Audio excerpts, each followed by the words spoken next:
Well, good morning, good morning, good morning, good morning, good morning, and good morning, everybody. Good morning, everybody. Welcome to another episode of The Morning Glow. Welcome to another episode of The Morning Glow. Got a great broadcast lineup for you this morning, as I hope and I pray that we always do. I'm not important, just a question asker. My name is Raheem Ajmi out of Atlanta, Georgia, and I want to take this opportunity early this morning. I want to take this opportunity and welcome each and every one of you in and invite you. I want to invite you to come on out to Spiritual Surrender this Saturday. I got to sneeze. This Saturday, right here in Snellville, Georgia. Give you more information as we move forward. I got to sneeze. Woo! That's a good sneeze there. If you're happy and you know it, say I am. See, Cassandra didn't even help me out. Cassandra didn't even help me out. Good, good morning, young lady. How you doing this morning? Good morning. I didn't realize you were talking to me. Yeah, look here. We got to do this thing again. We're gonna do it again because we're good at this. We good, and I'm good at singing, and you good at singing along. So if you're happy and you know it, say I am. I am not. What? What? Wait a minute. Let's try it again. Let's try another version. If you're happy and you know it, clap your hands. Now what's going on this morning? Okay. I'm just, Wait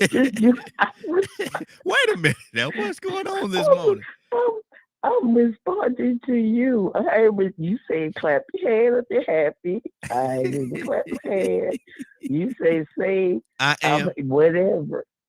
Mm. So Cassandra, are you happy this morning? This is a beautiful day. Is this the this is a how, I have the joy. come I on. have the joy of the Lord, which is my strength. Mm, Happy is built on conditions a lot of times. mm. I just have the joy of the Lord. See, it's a difference.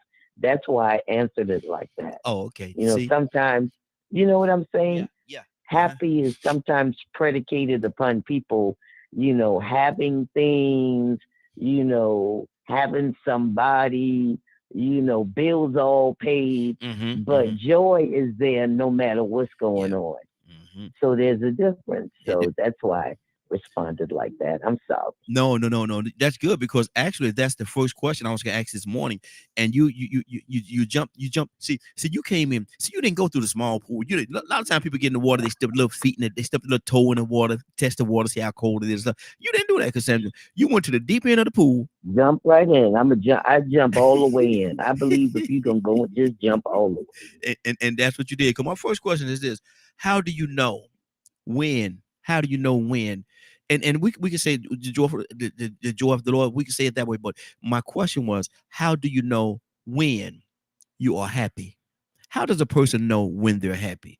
Because people say I'm happy, I'm mad, I'm sad, or whatever, whatever. I have joy, or I have a peace, or whatever. How do you know when you're there? How does the individual know? Oh, Go ahead. it's just that. It's just that. It's an individual things because different things make different people happy. You Mm-hmm. know what I'm saying? Yeah, yeah. It's all according to how that person perceives their life, perceives their situation, Mm-hmm. and it's based on finances, how they feel physically, how they feel emotionally. You know what I'm Yeah, saying? yeah, So yeah. That's it's true. so this question is so individualized. It's probably one of the most individualized questions you've Mm-hmm. ever asked Wow. because I'm gonna use the word that I call him my boy. Mm-hmm. Badger uses all the time. Mm-hmm. It's about introspection. Yeah, yeah. It's about you looking on the inside of you and figuring out what is really important to you, Mm. and that That's is good, where come Cassandra. on now. That's That's I good. mean That's that is good. really what it boils down to. Yeah, yeah. So what makes me happy is seeing other people at peace, getting their needs met. Even sometimes when mine isn't met, I'm always concerned about the other person, Mm-hmm. and Mm-hmm. I'm concerned about myself. Yeah, But yeah. my life is built around because of who I am in God Mm-hmm. is built around making sure the people around me are well as well. Wow, So that's good. so That's a weird answer, but No, it's the truth. no, that's a It's beautiful the truth. that's a beautiful answer because I love the place that it's coming from. Let me do this, Cassandra. Let me give the number because we got quite a few people that's joining in right now. The number is 508-924-3521. 508-924-3521. And we're asking the question this morning: how do you know when you're happy? Now, Cassandra, I've seen situations, and as weird as it is, but I've seen situations where a man or woman, a person, people will be in a relationship, and they'll say to the other person, let's just use the man for example. He say to the woman, he say, why you acting out? Why you always acting up? Why most women will be happy to be in a situation that you in. They will be happy in a situation. All your bills are paid. You got everything that you need. You're wearing these fancy clothes. Most women would be happy. Why aren't you happy? Why aren't you? Boom, Yeah. boom. He said, why you not happy? But You got everything yeah, you come need. come on, Raheem, because you saying something because material things Come on. don't make every woman happy. That's Come on, not where Cassandra. it comes from. Mm-hmm. People like me, I don't care. Yeah. I don't Yeah. care about all that stuff because I was married to somebody that he was a giver. Mm-hmm. He thought that if I buy her a car, if I buy her stuff for the house, if I buy her jewelry, if I buy her clothes, if I that stuff did not matter to me. You know what I wanted? I wanted him. Yes. Yes. Yes. I wanted him. I wanted his presence. I wanted, to feel like I was the most important thing other than God Mm-hmm. in his life because we Yes. were married. Mm-hmm. Mm-hmm. That is what. So sometimes it's the emotional attachment more than it is anything material. And women are more on the emotional side. We unfortunately got that because of Eve and what her foolishness. So that is where we come from, Mm-hmm. where a lot of times a man feels like if I'm doing all those things, paying the bill, go to the, you should be happy. No, Yeah. no, no, no, Yeah. no, no, no, Mm-hmm. no. But see, and that's the thing though. See, a lot of people don't recognize or realize that because they'll say to you, yeah, I'm out here working, my fingers to the bone, making sure you have everything. You're driving. You look at the beautiful car you driving. Look at them clothes. Look at this house we're living in. What is wrong with you? Why you act like you ain't happy half the time? Look, most women will be happy to be in your situation. You better get it together because I'm gonna replace you, Cassandra. That's an ill person speaking like that. Yeah, That's an ill person. yeah, That's yeah, a sick yeah. individual. First of all, that's a sick individual to even think something like that, and then to put a person in a situation where they like a pair of shoes. I'm just gonna replace you, man. Yeah, I seen people say some but harsh it's things to people like people. that. Yeah, yeah, Unfortunately, Raheem, it's people that think like that, and it's people that act like that. yeah, So yeah. this is nothing. I'm not shocked by the things that you're saying because there are actually people that feel that way. And guess what? You have a lot of women that fake and men Yeah, that yeah. fake the funk in their Mm-hmm. relationship Mm-hmm. even though they're not happy, Yeah. they pretend for whatever reason. So I'm gonna leave that right there. Because of the material things, they get so caught up in, Yes, and yes, they fall in love not with the person but with the material things. And see, and that's why we say a lot of time people fall in love with and see, listen, we ready to go somewhere, Cassandra. We got two songs. He ready to jump right in with this as well. But a lot of time people fall in love with what's in God's hands and not God. absolutely. Mm. Because we as Christians, a lot of times we play that. Boy, when you get saved, everything is gonna be perfect, Yeah. and you gonna have and Wow. it's a lie, man. Yeah. I don't even play like that. I don't. Mm-hmm. No, Yeah. no, no, no. Mm-hmm. Yes, you will be in the presence of God if you're seeking after Him. You'll feel fulfilled. But Raheem, everything does not go from darkness to total, Mm-hmm. utopia Yeah. the Yeah. minute you get saved. Yeah.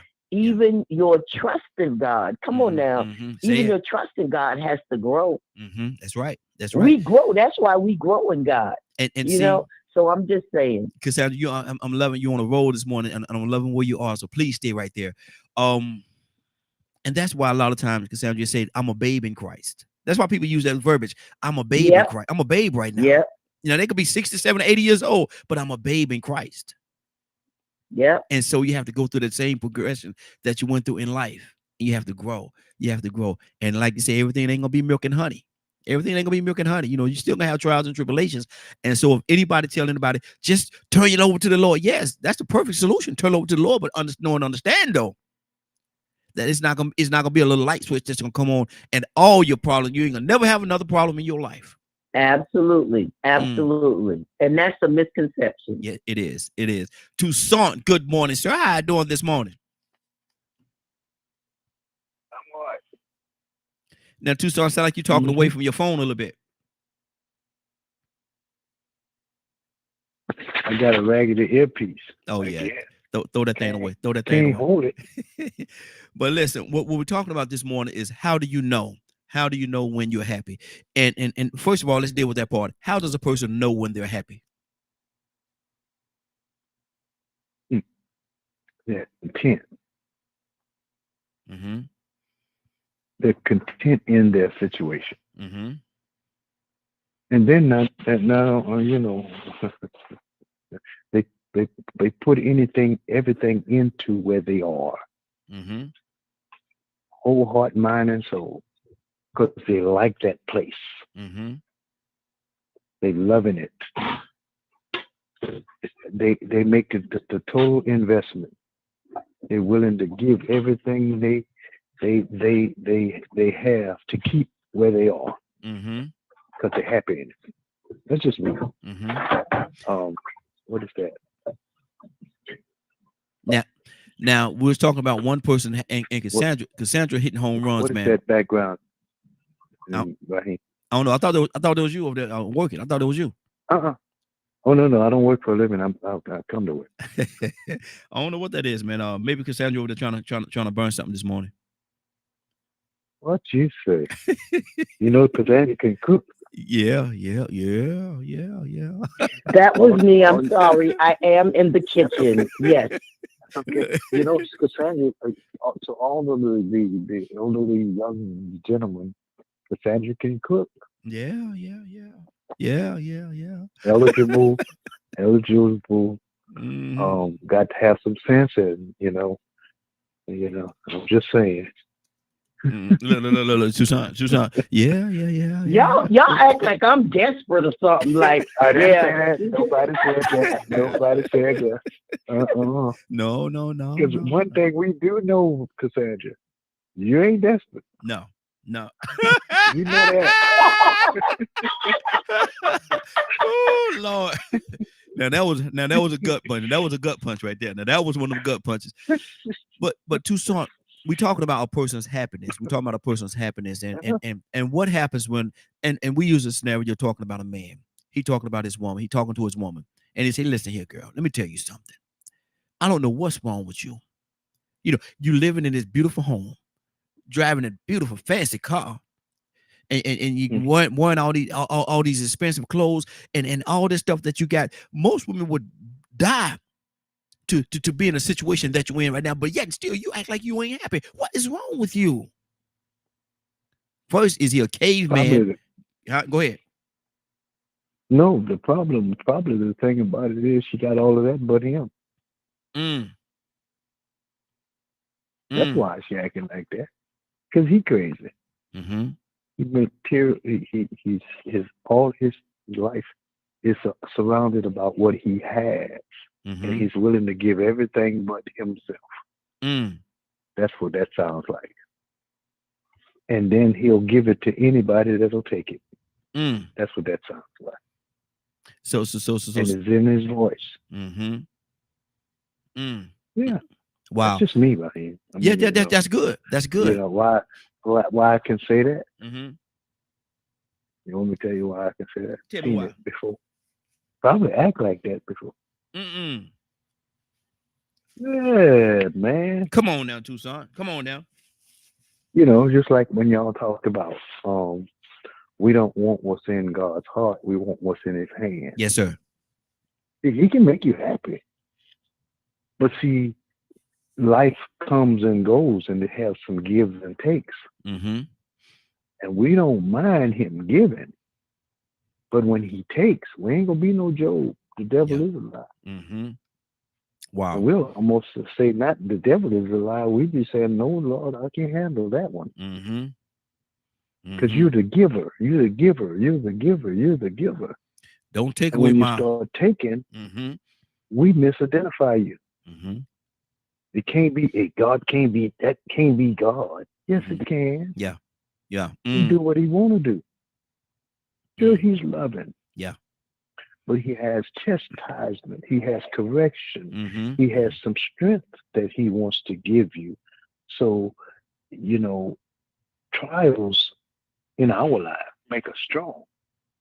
So if trials make us strong, that means you got to go and have some trials in your life. Because you're weak. Yeah. You start off weak. You start off with this big old figment of your imagination, talking about everything, like Cassandra said, it's going to be good from here on because I got God in my life. Yeah. Who told you that? Yeah.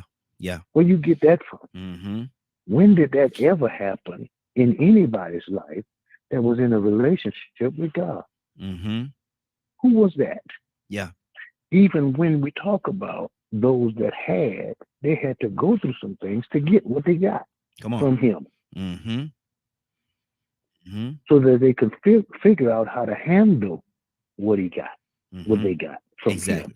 Exactly. Because see, what he does is hold you accountable for what you get from him. And the worst thing you could be is weak with something from God. Wow. I'm just saying. Come on. But when you're happy, you're happy with the hope of the total package. Because it's good what he give you now, but what he has for you is far more greater. Because you hadn't seen it, you haven't thought it. It ain't never been in your heart. The great things that God has prepared for those that love him. And just like in our relationships, that's why I say when a person really is happy, man, look, you're not satisfied. Not saying that you're satisfied, but you're making a greater investment into keeping what you got, even making it better. And I'm talking to my own self. Come on now. Come on. Hey, Cassandra, talk to me.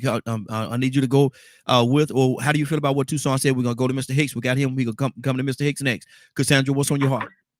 No, man.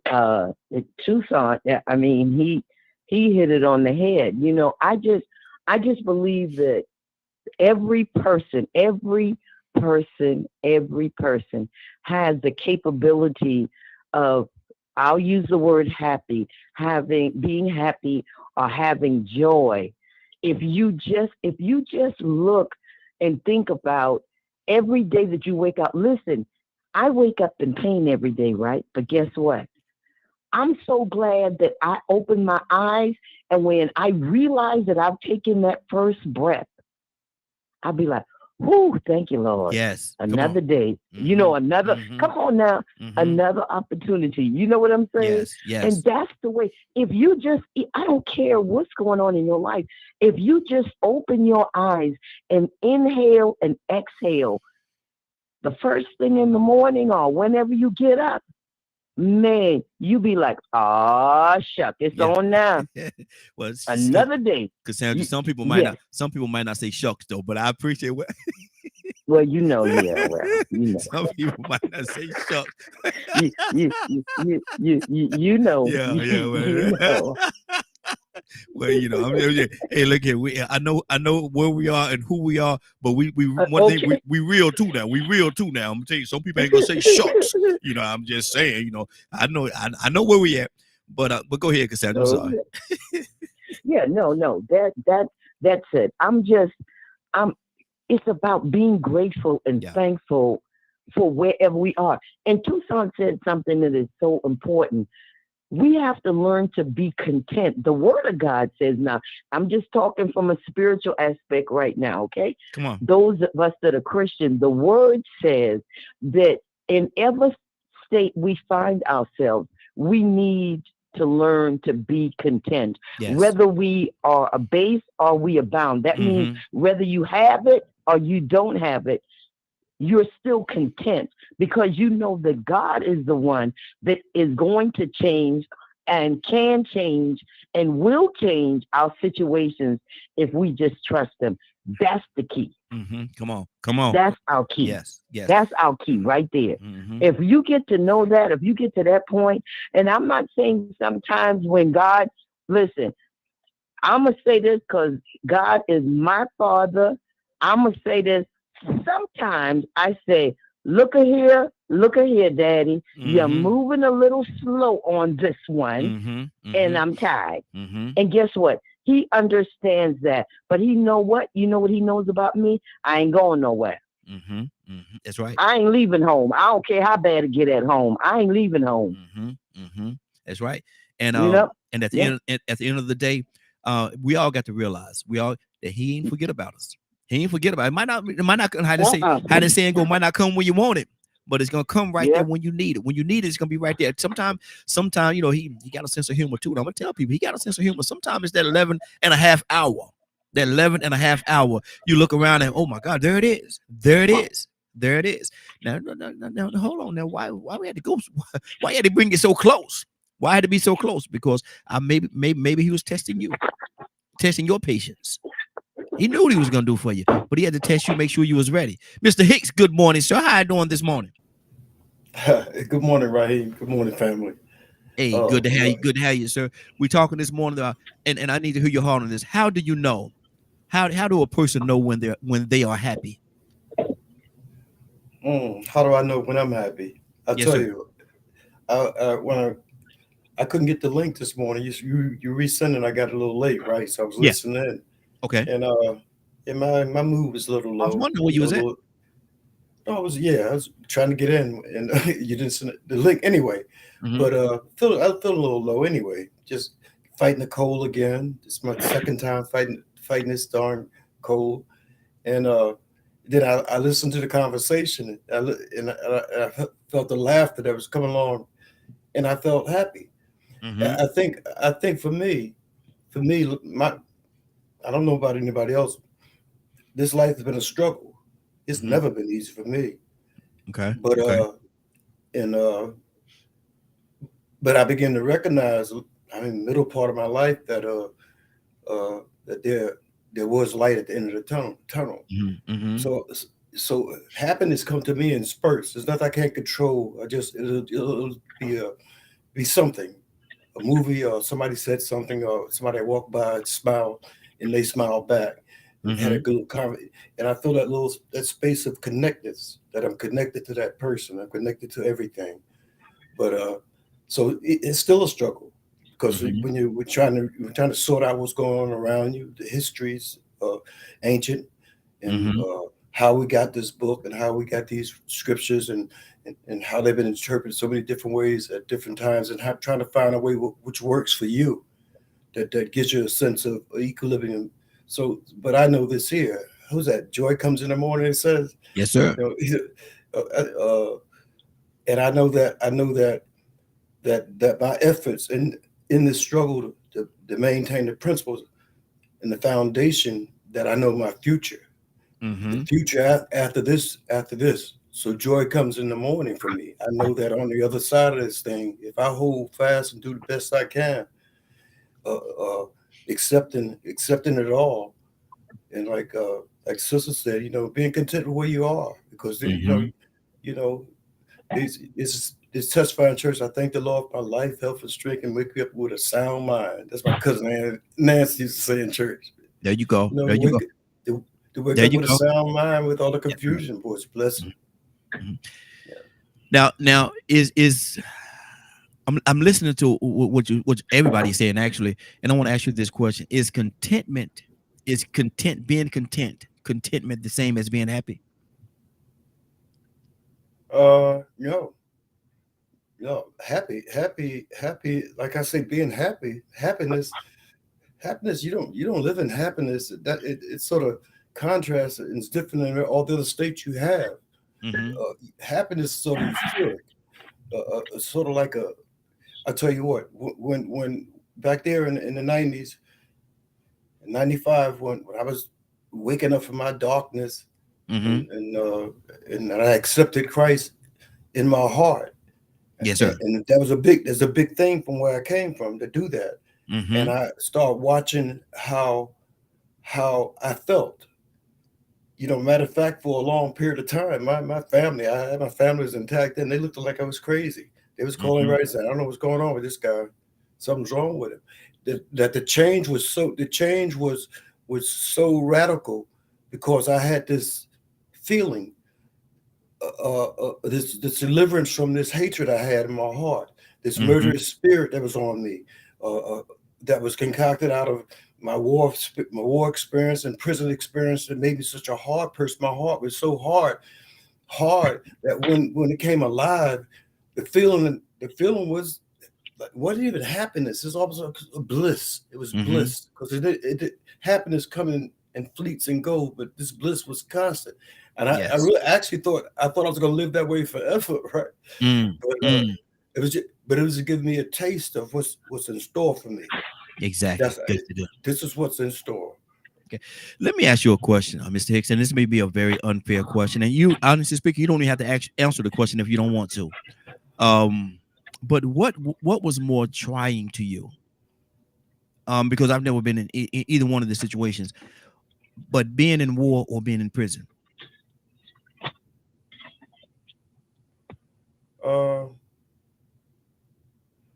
Being in war. Wow. War is chaotic. War you have no control. War is spontaneous. It's instant. Things change in a matter of seconds, and things be calm and everything is good. You laugh and joking, and then the whole world fall apart. Wow. Prison is more or less. Prison was a sanctuary for me. It was like going into the mountains and going into a cave. I had a chance to be alone with myself for the first time, and so it was sort of control, and plus war had already toughed me up for prison. Prison was soft now. Okay. Toussaint, talk to me, brother. What's on your heart, man? How does a person know that they're happy? And same question: is being content in your situation? Is that the same with being happy? I think it's totally different. Can you hear me? Yes, I hear you. I think contentment is totally different from happy. Happy is based on what's, like, I hate to quote Reverend Kirk Frank, but I'm going to do it. He says it has something to do with what's going on at that particular time. Yeah. Happy. I'm happy. Okay. But contentment means I'm good. No make no difference what's going on. I'm good. Because you can always remain optimistic. Yeah. It can get better. I'm good. I'm waiting. He gonna work this out too. I'm content. I'm gonna stay right here.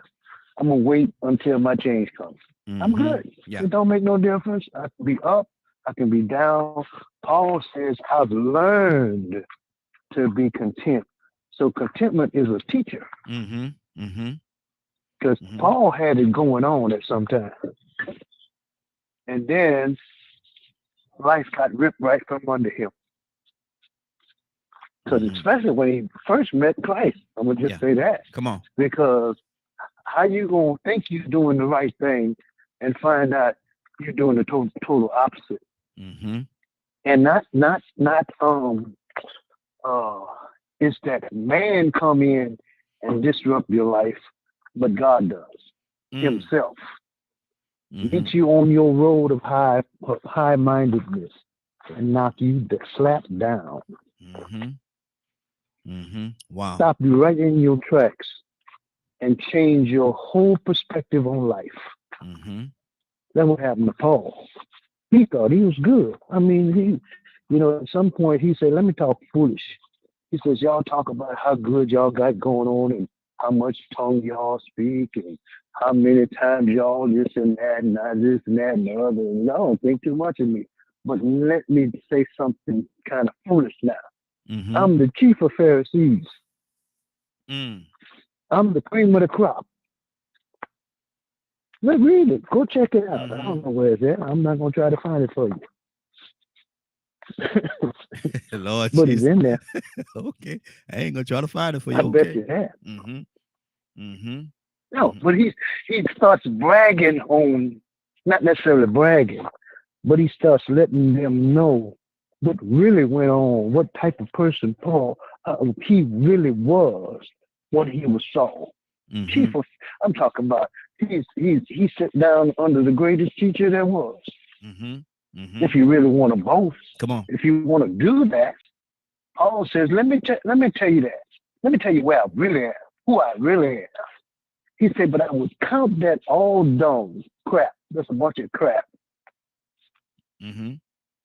To be this prisoner that I am. Yeah. So I've been up, I've been down. I know how to be in want, and I knew how to have plenty. Mm-hmm. But in all things, I've learned to be content. So what he's saying is just me. He says, I'm good. He says, man, look, let me tell you something. I'm so good that I'll be good even if I leave this place. Yes. Because be absent with the body, I'll be present with the Lord. I can't lose. I can't lose. He said, look, man, I fought a good fight. Yeah. I finished my course. I kept the faith. All was good no matter what's there because his mind was good. And when you can get your mind good, the rest of the body going to follow. Exactly. That's good. That's why he said, let this mind be in you that is also in Christ Jesus. How about that? Say it. Say it. Now, Cassandra, we talk about being happy and happiness. But what is the cost of happiness, Cassandra?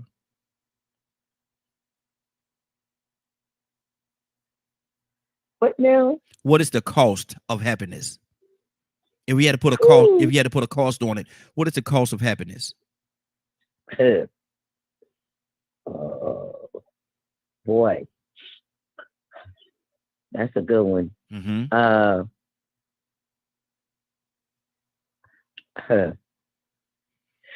For let's, we always try to keep it personal because it's what we think is what we think. For me, the cost has been trusting God more and trusting myself less. That was huge for me. That's good. That's good. Once I got to that place, once I got to that place where I realized you don't know nothing, you can't do nothing. Come on. Except through him and by him. So you need to take 2 steps backwards, listen for direction, and move like John Legend song. When you move, I move. Oh, Lord. Oh, Suki. Cassandra singing two songs. Now that was singing right there. Now that was singing 2 songs. I hear you, Cassandra. Boy, look, I was waving. I was moving from side to side. No, but when we learn to move with God more, we get it when we can get to that place where we're moving more with him and less on what we think, how we feel. We see the shift in everything about us, for real, in everything about us. And let me throw this in, and I'm going to end with this. Contentment is a part of being happy because it is finding pleasure and contentment in a situation. That's Webster's definition. That's you understand? So it is a part of being content. Happiness is. So we want to make sure that we understand that. Okay. But I love this subject because we have to learn to find out, the kids say our happy place. There's a term they use now, said find your happy place. Yeah. And you need to find your happy place, not in alcohol, not in drugs, not in women, not in money, not in men, but there is a place that is so deep in the spirit that you don't have to ever worry about not being happy or joyous again. Okay. and I understand what you said. I got another call. I want to go to the caller real quickly, but I have a situation I want to say about that contentment and happiness. I view that just a little bit different, and I want to put out there what I think, and then have y'all to respond for it. But right now we got another caller, Ricky.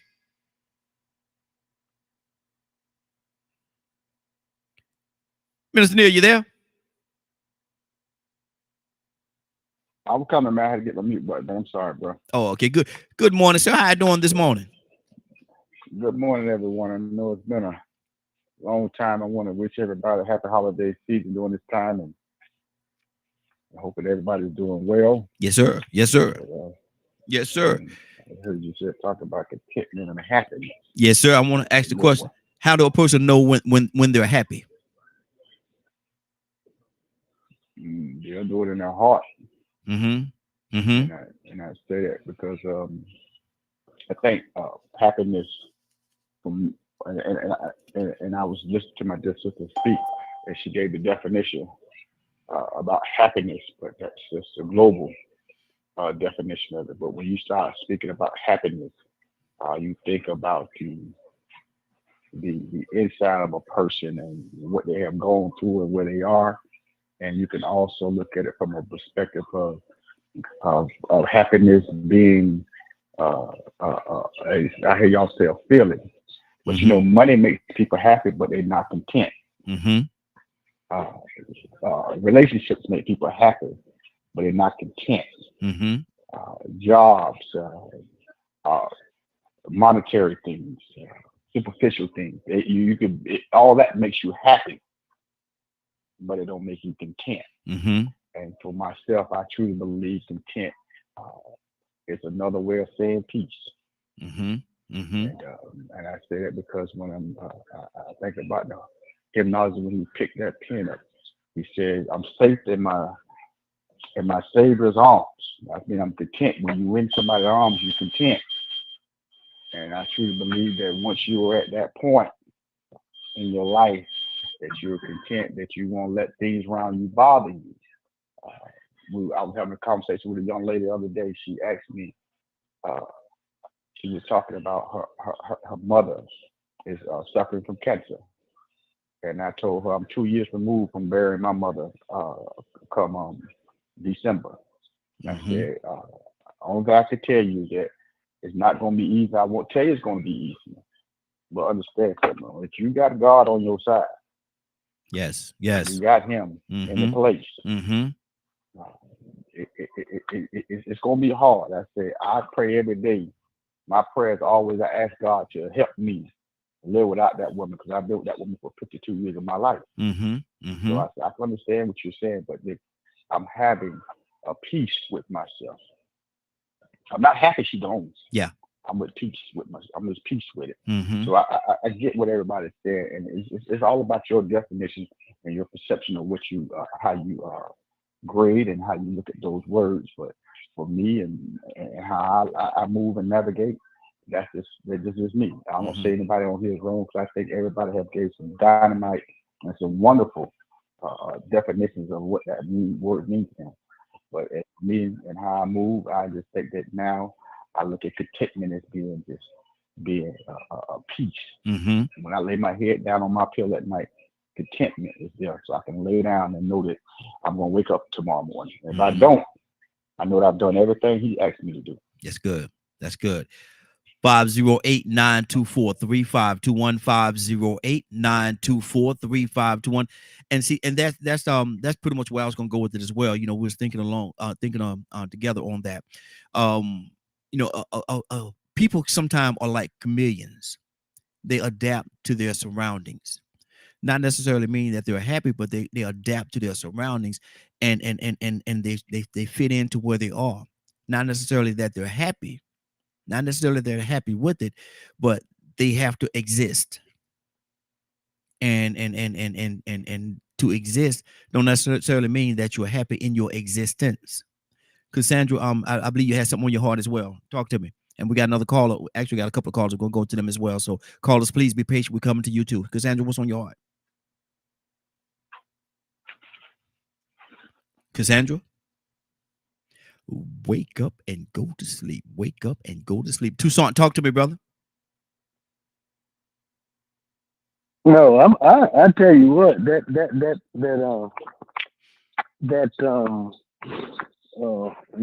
what I just was hearing is, because there are some things that you can't, for nothing in the world, you can't do nothing about it.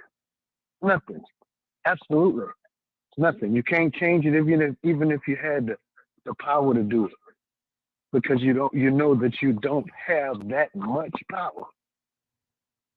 Especially when it comes to people and things that we love and we get involved with. And so you have to have that peace that passes all understanding. Because there are some things that you don't understand. You'll never understand it. Mm-hmm. Anybody understand why God does certain things that uproot your life? Had you ever figured that out? Have you ever figured out why there has to be some things that go on in our lives, no matter what you do, no matter what you say, no matter how you operate, no matter how good you are, no matter how bad you are? Had you ever figured out why the old song they say, I don't know why Jesus loved me? Mm-hmm. Had you figured that out in the first place? Mm-hmm. I don't know. I don't know why he loves me. I don't know why. I don't know why he cares for me. I don't know why. I don't know why he sacrificed his life. Cassandra. Oh, but I'm Raheem said tenor glad. and bass. So glad he did. And everything in between. Oh, but I'm glad. So glad he did. Y'all don't know nothing about that. That's old. That goes back too far. Ricky, they don't know nothing about that. But yeah, but that's what it is, man. And so to be happy is one thing that a lot of people have a hard time in obtaining. To really be happy and to walk in that happiness and that joy and that peace that comes along with it. Because some people are in situations, you look at their situation and you be like, man, how could you be happy? How could you? I've seen people in situations and you be like, man, how could that person be smiling in the situation that they're in? Is that because of a joy that they have on the inside, and they don't let the outside affect their inside? How do you get there? How do you get to that place? We got another caller. Let me see who it is. Joetta. Good morning, young lady. How you doing this morning? Good morning. How you doing? Hey, doing good. Since we're talking about how do you know when you are happy? How do you know, Joetta, how do you know when you are happy? Ooh, I know when I'm happy because the Most High God has kept his promise to me. And I'll be 66 years old my birthday. Mm-hmm. And he told me, I will bless you with your daily needs. Mm-hmm. He didn't say he was going to bless you with what I want, but he said, I'm going to bless you daily. I woke up this morning, the first thing I did was open up my eyes. I could see. Mm-hmm. Then I rolled about the bed. I could walk. I went to the bathroom. All my organs were working. I woke up in the right mind. These are my daily needs that I need. My hands are moving. My legs are moving. He kept his promise. Okay? Mm-hmm. And I woke up with a sound mind. Okay? So long as the Most High is doing what he needs to do for me, and in 66 years, I've never been sick. No more than a common cold or something of that nature. It's been something common, but never had to spend no time in the hospital. Mm-hmm. And I learned this at a very early age in my life about God blessing me with your daily needs. And I had to think about what my daily needs were. And it came to me that I need everything in my body to function every day. Because if it's not, I can't drive my car. I can't go to work. I can't do nothing if I don't have my daily needs. And that's what I thank him for the most. And I'm happy every day when I wake up with what that he kept his promise to me every day. And that's what I'm thankful for now. I'm not a materialistic person. Mm-hmm. Okay. Okay? I'm not materialistic at all. And I've always held a good job. But the Most High even put on my heart, I don't need a brand new car, even though I could have bought one several times. But give me a new used car. Give me that $200 car note instead of that $500 car note. You know, I don't walk around with Gucci bags and name brand stuff. I could have, but this materialistic world have never grabbed me like that. You know, I still shop at, and I've always shopped at Goodwill. Ever since I've been in my 20s, I live very uniquely because I'm not materialistic at all. And that's just the way he made me, even when I was in my 20s. I thank him for keeping me off drugs, alcohol. Never had a mind to do none of that. He just kept me in sports, playing softball, tennis, be it which. I mean, you name it. That's been my life. And so I am happy. I am content with he have kept his promise to me. And still today, as I got up, I had retired, went back to work. My husband was like, I think you need to go back to work to get bored sitting around the house. Got too much mileage still left in you. So I jumped right back on the bus again. And I'm going to work a few more years, I think. And that's what I think they're most high for. Good deal. Gives me the right mind. Just do the right thing, treat people right, help people when I can. And I hold everything with open hands so I can give and receive. Excuse me. And that's my life. Good deal. Good deal. 508-924-3521. 508-924-3521. Asking a question before we move on to the next topic. And that question is, how do you know when you are happy? Badger, good morning. So how you doing this morning? Good morning. Badger, how do you know when you are happy? When I'm not wanting to hit someone. When joy, like, it's interesting when someone asks to describe emotions. You know, you truly know when oneself is happy or sad or any of those. And for me, it's waking up, being around my family, and having tools to help others. And but those are what causes the happiness. So it's just it's a light, airy feeling that doesn't weigh me down. How do you identify happiness? That's what I was just saying. How do you specifically, how did Badger, if I had to ask you to identify it, if I asked you to identify your phone or describe your phone, you would describe it with certain you use certain verbiage to describe your phone. How do you describe happiness? Well, I would say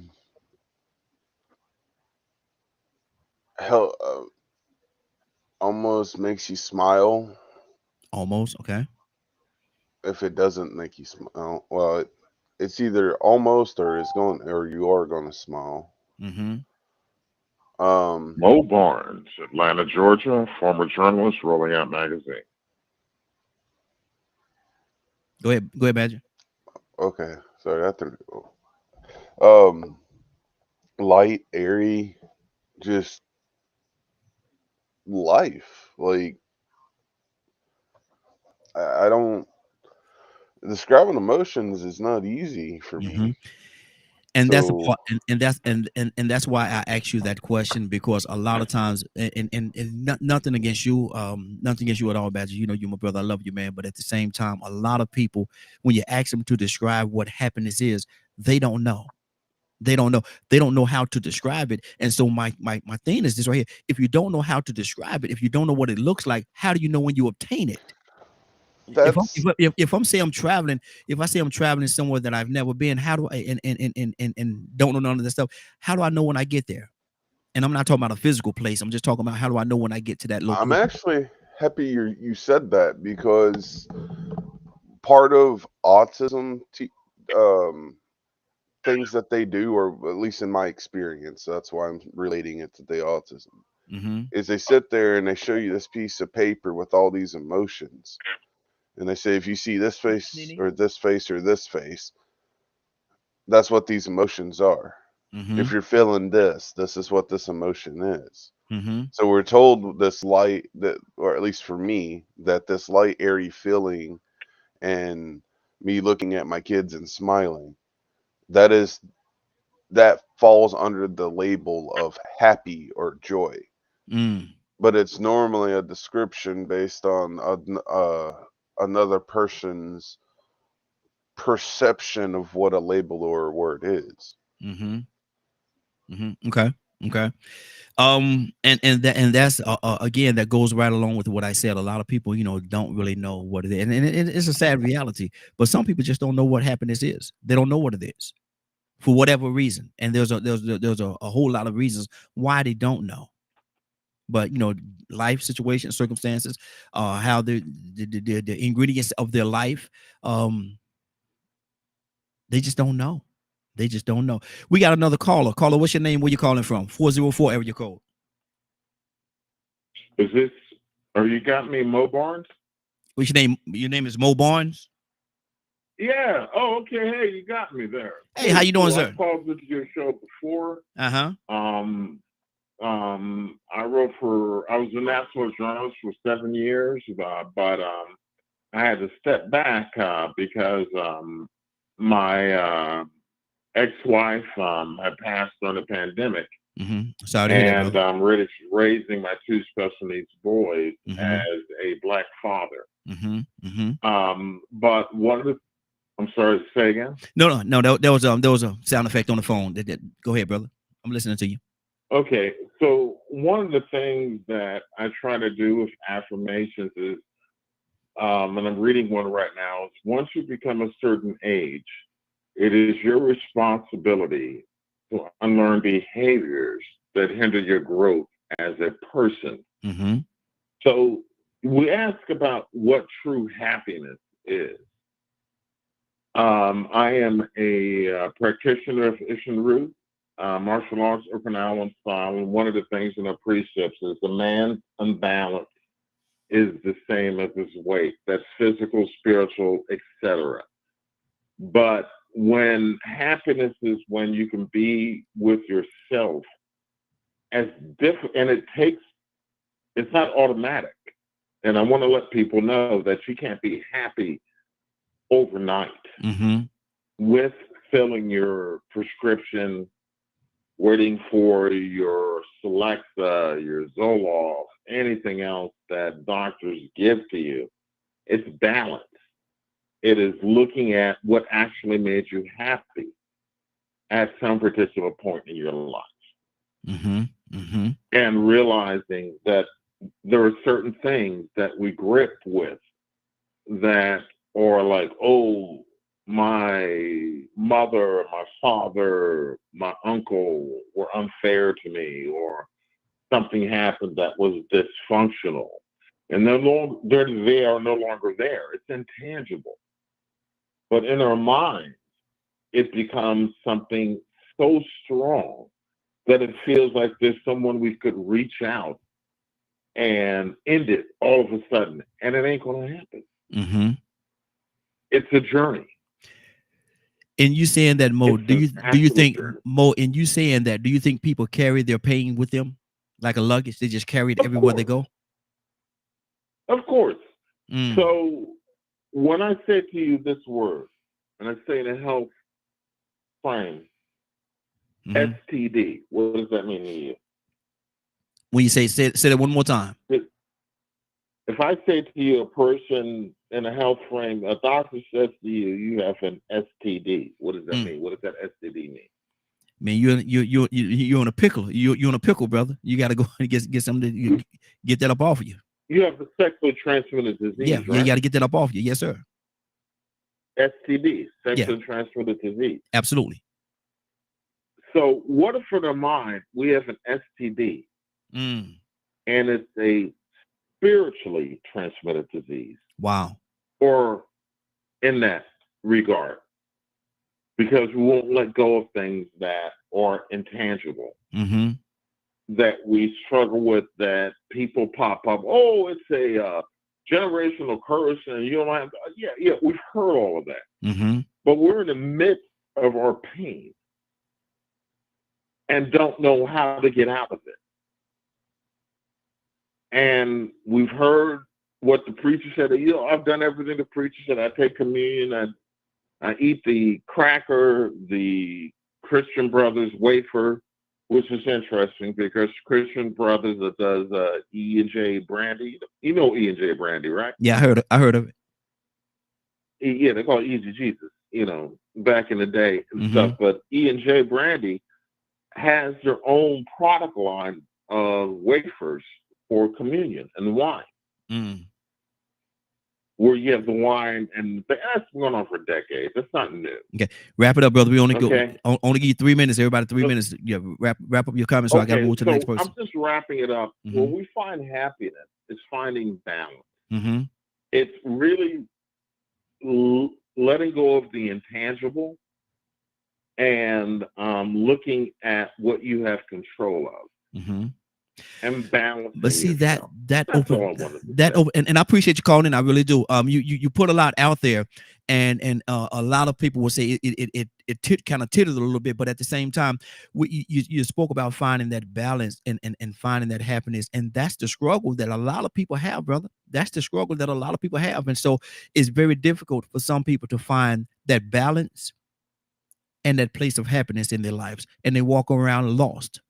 They walk around lost their entire existence. Real quick, if I can say this, that with the people have that struggle with it, when you say you have a struggle, like when you're like a warrior going over a wall in ancient warfare, you know, trying to get at the enemy. Some of those bricks and everything else don't exist. You're not the forlorn hope, the ones that first breach through the wall. You just have to realize that this wall does not exist except within your own mind. And I've called your show before. You can actually Google M.O. Barnes plus Rolling Out Magazine. I've written over 3,000 articles. And, you know, look at this, because it's a serious thing with us as a people. Looking for our spirituality in this country that stripped us of it, that stripped us of the family structure, that stripped us of what is to be happy. That's all I want to say. Okay, but let me ask you this one question. I wanted you to take just 1 minute to answer this question, because I have to move on to somebody else. In fairness to everybody, how do you feel? What is your ideal? What is your idea or your mindset in regards to spirituality? My ideal and mindset is balanced upon the souls and broads of this world. I'm a blues musician as well as a journalist, and like my good friend Bobby Rush in Jackson, Mississippi said, the only two things that make me so happy, I only got 2 little boys and they both call me Pappy. I ain't studying. So it's going back to the basics of what is life and what is your experience and what you're leaving behind. Okay. Stay right there, brother. Realizing that it is your familial connection that connects us all. Okay. Don't know if you answered the question the way I wanted you to answer it, but you answered the way that you wanted to answer it, and that's what I was asking you for. Your interpretation. How did you want to answer? No. Hold on, brother. No. We can't do this, brother, because hold on. I got several people. I got to be fair to everybody that's on here. So if you can hang out with us, I will circle back around to you. I promise you that. But I can't stay with you the whole time. Should I hang up and call back? No. Hang on, brother. Wait, I got 100 and some lines. I got plenty of lines, so you know you ain't tying up nothing. Oh, okay. Stay right there where you at. During that time, Google Mo Barnes, M.O. Barnes, brother, Rolling Out Magazine. Brother, you know, come up with Muck Rack. Brother, you know, I would do it after. Listen, brother. Mo, listen, brother. I would do that after the broadcast. I promise. I may even give you a call after the broadcast. But right now, I got to keep this particular broadcast moving on. Cassandra. Understood. Cassandra, what's on your heart, sis? Are you there? Cassandra, are you there? And I was on WAOK just a little while ago. Okay, good deal. That's beautiful, brother. Hold on, though. I got to bring other people into the conversation. That's beautiful. I appreciate that. But yeah, I'll hang up and call back. Okay, that's fine. Cool, or you want to hang on? Either way you want to do it, brother. Either way you want to do it, we're gonna be here. What's easier for your production team? We good. We good either way. Ricky, what's on your heart, brother? Minister Neil, talk to me. I'm just listening. Honestly, I am. I'm just listening. Okay. You just listening, brother. You ain't got nothing to say. Come on, this ain't my brother. I understand, brother. I understand. I'm just listening, guys. Okay. All right. Toussaint. Toussaint, talk to me.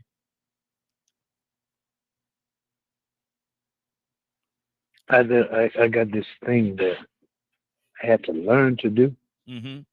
I don't let nothing disrupt where I am because that's my good place. Mm-hmm. Nothing. Mm-hmm. It don't make no difference where come or go because I'm good there. I found, it took a while, but I found me a place of refuge. Mm-hmm. And that's where I want to be. Yeah.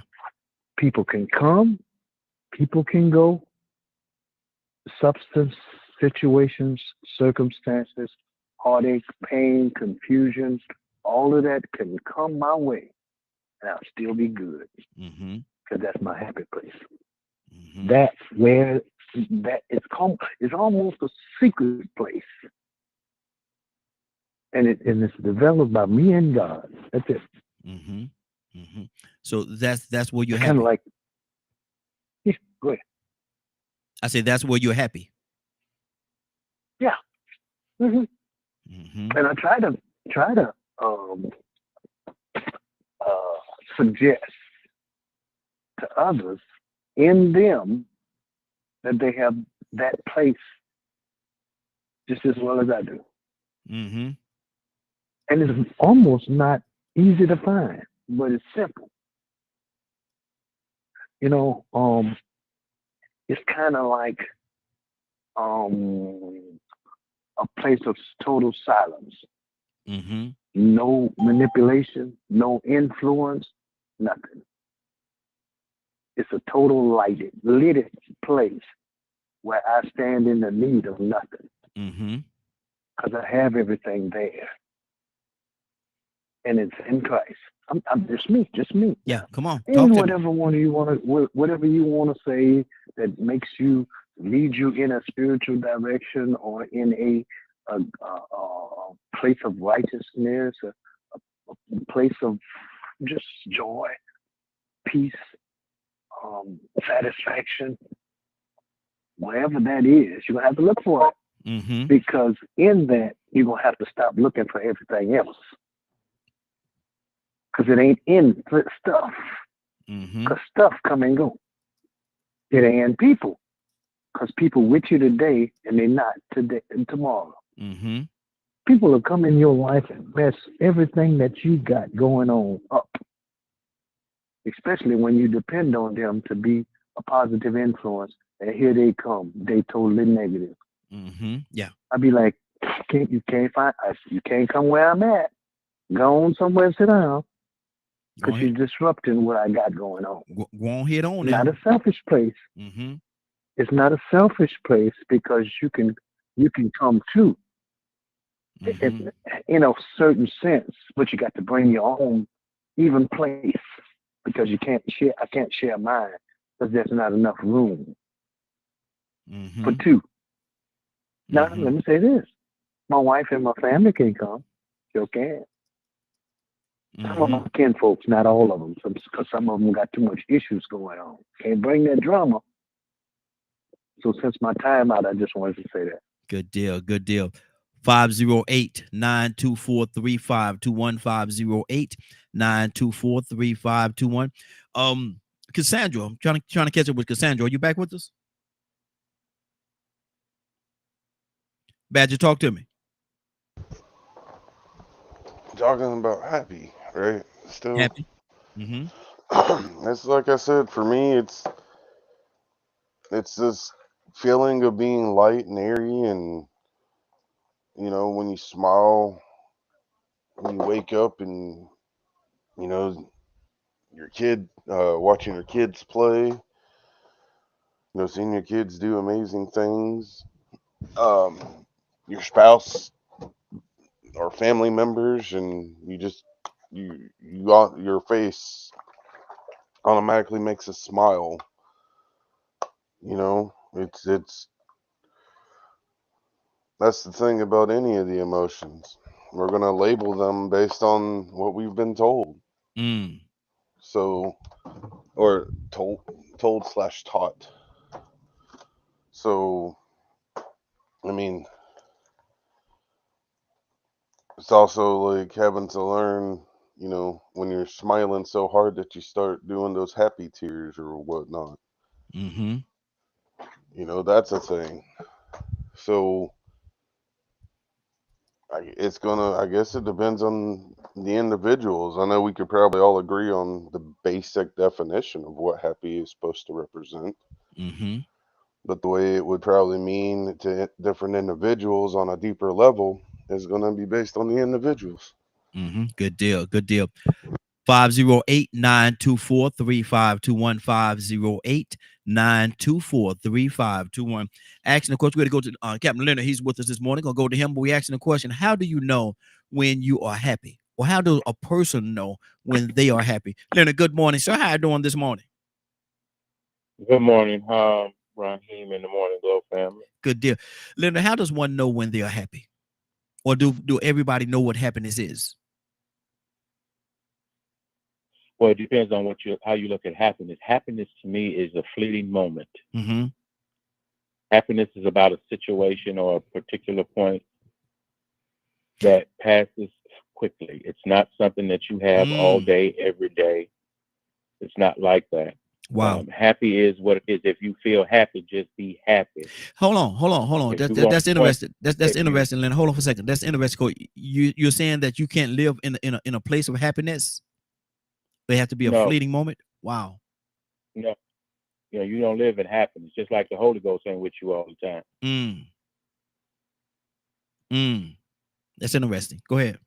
You not living right enough to be happy all the time. Mm-hmm. Who's to judge that, though, Leonard? Rather you're living. It ain't about nobody judging it. Mm-hmm. It's about you knowing. Mm-hmm. You judging you. Mm-hmm. It ain't about nobody else. I've never looked to anybody else for my happiness. Some people fool themselves into thinking they're intelligent. Some people fool themselves into thinking they're intelligent, and they try to live like they're intelligent, and they dumb as a bag of rocks. Well, then that's just a lie. Either you're intelligent or you're not. It's not about your perception. When it comes to a lot of things, people have to realize how you perceive things may not be how everyone perceives things. You got a person, if a person looks to you and say, you know what, you don't make me happy, let them go immediately. Immediately.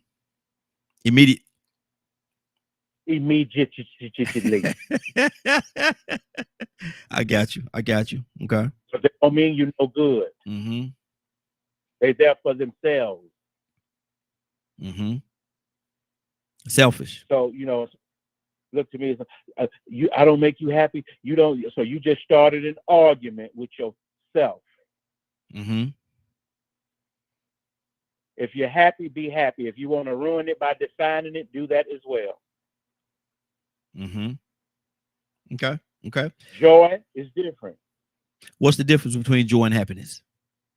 Joy is longer lasting. Joy has a foundation. Mm-hmm. You can have joy in the midst of trouble. And that happiness is not like that. Happiness is just a fleeting feeling of satisfaction. Okay. 50 and I want to hear everybody's input. We got several people listening in right now. I want to hear all your input on this. 508-924-3521. 508-924-3521. Do it quickly because we're about to change topic and go to something else, talk about something else. This has been a good topic, but I think it's time for us to move to another one. Neil, are you there? Yeah, I'm here. Talk to me, brother. Do you think a person could live in a place of happiness? No, go ahead. What did you say now? Do you think a person? Good to hear you. Do you think a person could live in a place of happiness? When Leonard was talking, Leonard, boy, I tell you, sometimes he bring my preacher hat out. Sometimes he got me thinking about the old hymnist when he picked the pen up. He said, "This joy that I have." Mm-hmm. The word ain't give it, and the word can't take it away. So that kind of sums it all up. We have to understand something that what he's saying is that when he said happiness for a moment, I reflect back to we all are parents. Most of us all are parents, on this line here, and you know the happiness and the overwhelming feeling you had when your child was born. So but you don't get that back again. What I mean by that, it's not saying that you don't love your child. It means that you won't get that actual feeling back again. Excuse me. What he's alluding to, which I understand what he's saying. But joy, every time you see your child walk through the door, every time you hear him call your name, or every time you see them, the joy comes back to you. Because you say, man, look how they make me feel. So, I mean, I get something when I see them. So I get what he's saying. So I totally understand why he went that avenue. I never, but for me, I think that we also have to understand that people are making it parallel. Just like I was telling you about happiness and contentment. See, for me, I believe contentment is a lot of peace. That's just me. I can't speak for nobody else. But somebody else say, no, I think happiness brings peace. Like I said, you can get monetary things, and I don't mean you're happy. Yeah. You might look like you're happy, and I've heard everybody on this panel say the same thing. That those are the things that those emotions will come. But and I heard the dear brother say about intangibles. I mean, if you something that you can't hold on to, why would you want to why would you want to give up something you got to hold on to? Like the word of God. Wow, you could hold on to the word of God. What I mean by hold on to it, meaning it could be in you. You know, I talked about this last night. Yes. When you quoted Psalm 119, is that what it's written? Yes, exactly. Okay. Okay. Say no more. But I get what he's saying, and I understand why he said it, because he's not what he's saying. He just put it in a different paraphrase, but at the same token, what he's saying is it's pretty much on the same line of what we all were saying, is that, you know, hey, it's an emotion, but he's saying joy has a little bit more sustainment power, which is true. But as I said, we sing the song all the time. This joy that I have, the world ain't give it to me, the world can't take it away. That's good. That's good. You get what I'm saying? So you're saying that joy has a few more ingredients in it? Yes, sir. Okay. It come with a price. It comes with some blood behind it. Yeah. That's all I'm gonna tell you. I got you. 508-924-3521. 508-924-3521 is the call-in number. The phone lines are open. Let me go to Stanley. Stanley, good morning, sir. How you doing this morning? Doing good, brother. How are you this morning? Hey, doing good, doing good. We're asking a question. How do you know when you are happy? How does a person know when they are happy, or are they ever happy at all? Because some people walk around and you just don't, look at it like, man, that joker ain't never happy. That joker, they ain't never happy. So how does a person know when they are happy? Well, I think when you get to a certain point in life and you don't let things bother you as far as the world, and you're happy in your own world, just like whether it's your marriage or whether it's your job, your career, or whatever, when things don't bother you anymore and you're content with where you are in life.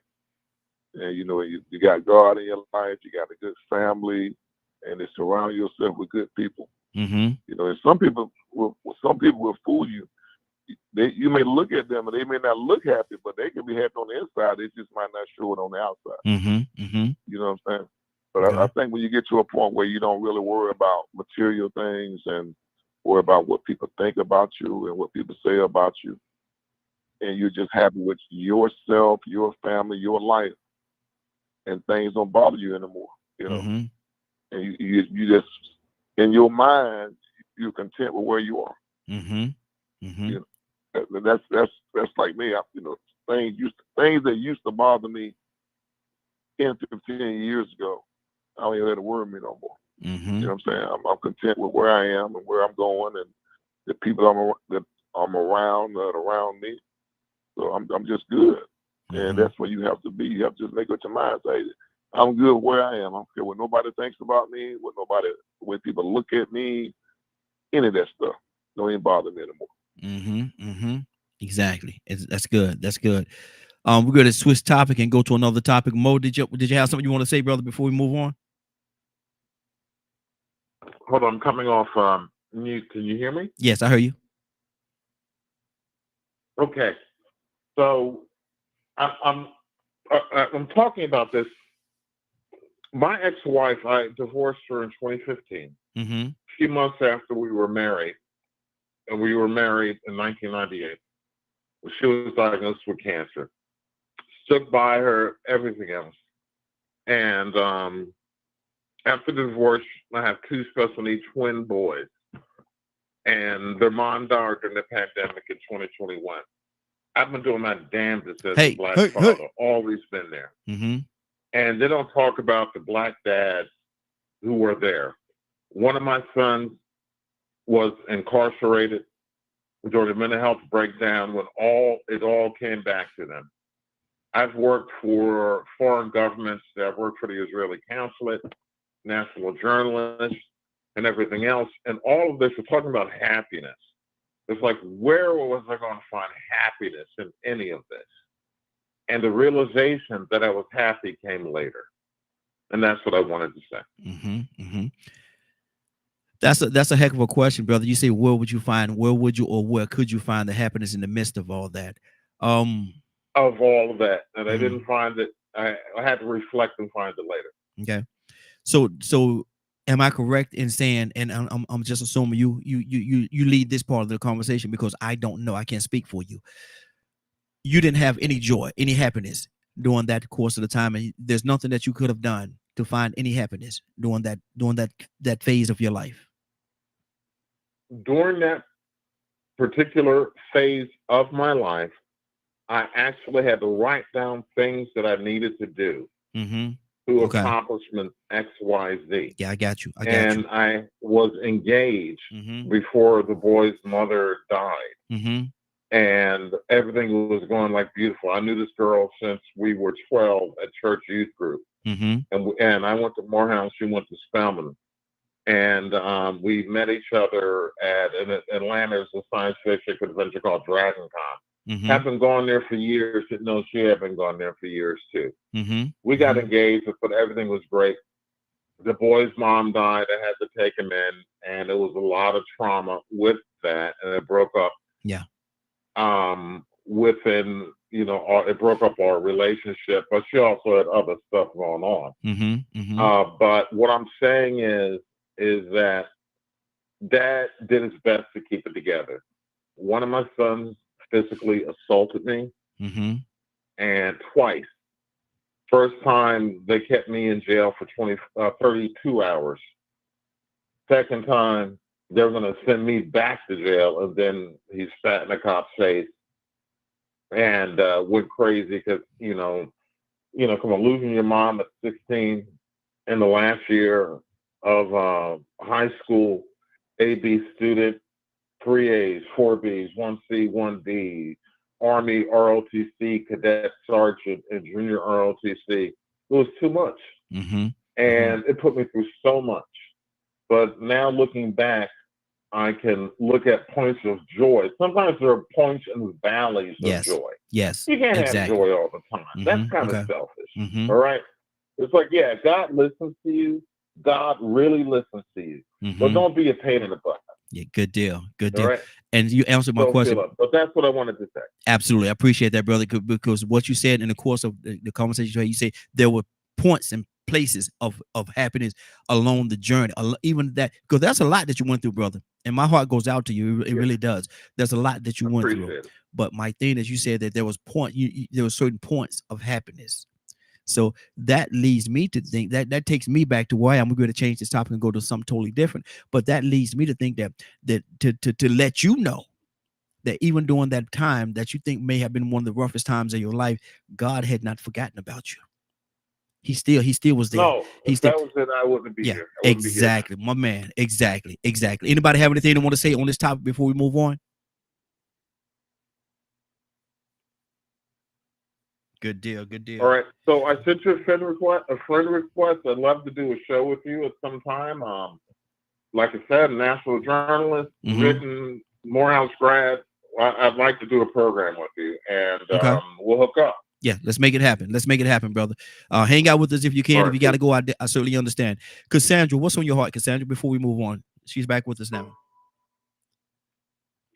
Where were we? I'm sorry. No, we're still talking about that same topic. I'm going to change it up right now, and I want to ask you this question, Cassandra. If you're dealing with somebody that's very special to you, and y'all get into a conversation, maybe a heated discussion, and at some point in that conversation, you have to say these words right here. I want to know where that conversation is going. Why aren't you listening to me? Why aren't you listening to? If at some point in that conversation, that heated discussion that you all are having, this person is dear to you, so it's not just somebody you just turn on and walk away. You know what? I ain't even dealing with this. Bye.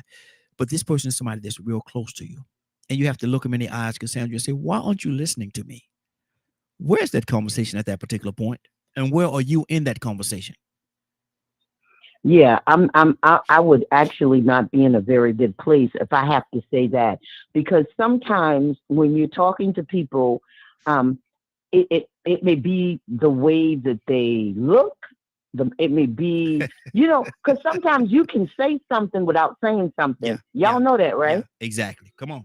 That is a huge problem in a lot of communication. Mm-hmm. You don't have to say anything. Your look will speak louder than your words. Mm-hmm. So if I'm at a point where I'm feeling like the person, they're not hearing what I'm saying, it means like I feel like you left the conversation even though we're talking, and it makes me feel bad. And because it's like, wow, they really ain't paying me no attention. Mm-hmm. They're not hearing anything that I'm saying. So it's not a good place to be in, whatever side you're on. You know what I'm saying? Yes. Because, come on. I don't know. I think sometimes, I know one thing. Mm-hmm. Men are great at this. Uh-oh. Like you can be Lord. no, look, wait. No, because we're in our emotions. Remember you saying you're in a heated discussion? Yes. We get in our emotions, and sometimes even we've discussed this before. Sometimes we can say, well, why don't you just go ahead and go? Mm-hmm. Yeah. And I wish you would turn around and walk out and see what happens. Even though we just said, well, you can just go ahead and go. I do it and see what happens. But you the one gave the invitation. You the one said go. Yeah, I know. Well, I didn't mean go.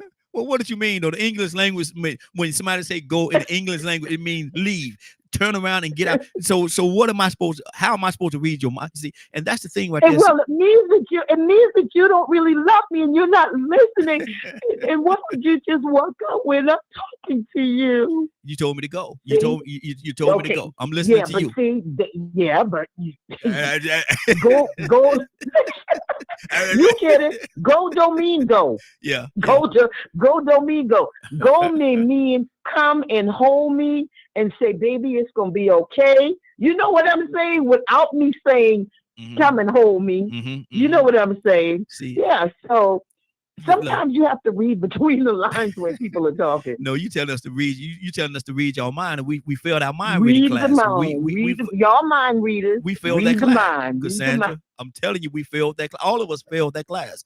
We did that course. We failed it. We failed it terribly. And so, say what you mean what you say. You tell me to go, and I go grab my hat and my coat, and I'm heading for the door, and then all of a sudden you throwing stuff at me. I wish you would. I wish you would. Wow. Did you see that frying pan that flew past your head? The next one, I'm going to aim a little better. I'm going to aim better the next one. I intentionally missed you the first time. Wow. Yeah, Minister Neal, talk to me. If you're in the course of a conversation and you have to say that to somebody that's real dear to you, and you have to say, why aren't you listening to me? Why aren't you hearing me? Where are you in that conversation at that particular time if you have to utter those words? I probably at my wit's end, because sometimes people, they hear you but they don't hear you. So it depends, on the conversation and what the content of the conversation is. Because sometimes, again, like I say, I mean, you got things. When after I had my surgery, you got into it. Yeah. Yeah. You swore up and down. I ain't heard nothing. You swore up and down. I ain't heard nothing you said. But you didn't hear what I was saying. You know what I'm saying? Yes, yes, sir. And we got to a heater. And I knew that you cared about it, but you was like, you can't go back right now. I was like, you crazy? I'm going back. Yeah. But you get what I'm saying. Exactly. You were saying it like, you don't hear me, man. I'm trying to tell you, you just had surgery. We Yeah. laugh about that all the time. I'm Exactly. like, I didn't care.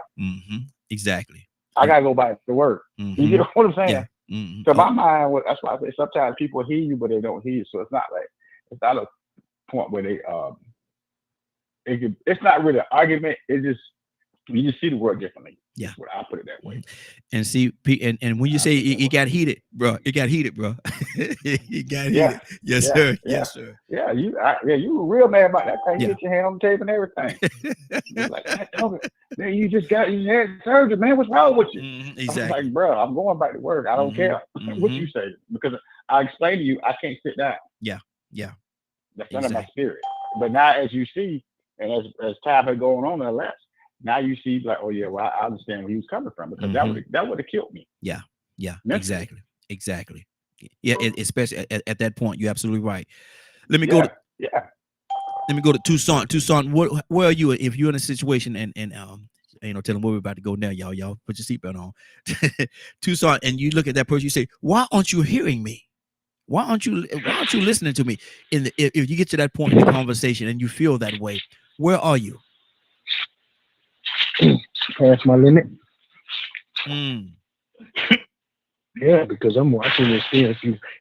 Raheem, I used to talk soft. I'm probably still talk soft. Okay. But I noticed that nobody was listening because I wasn't talking loud enough. So I was actually having conversations with myself, thinking I was talking to people. Wow. So now I pay close attention to see when I'm talking to somebody, I observe to see if they're listening in the first place, because I don't like talking to myself. I mean, I do something. If I'm gonna have a conversation with myself, I'm gonna answer too. I'm just saying. Hold on. They say that's a little cray now. They say it's a little cray. Yeah.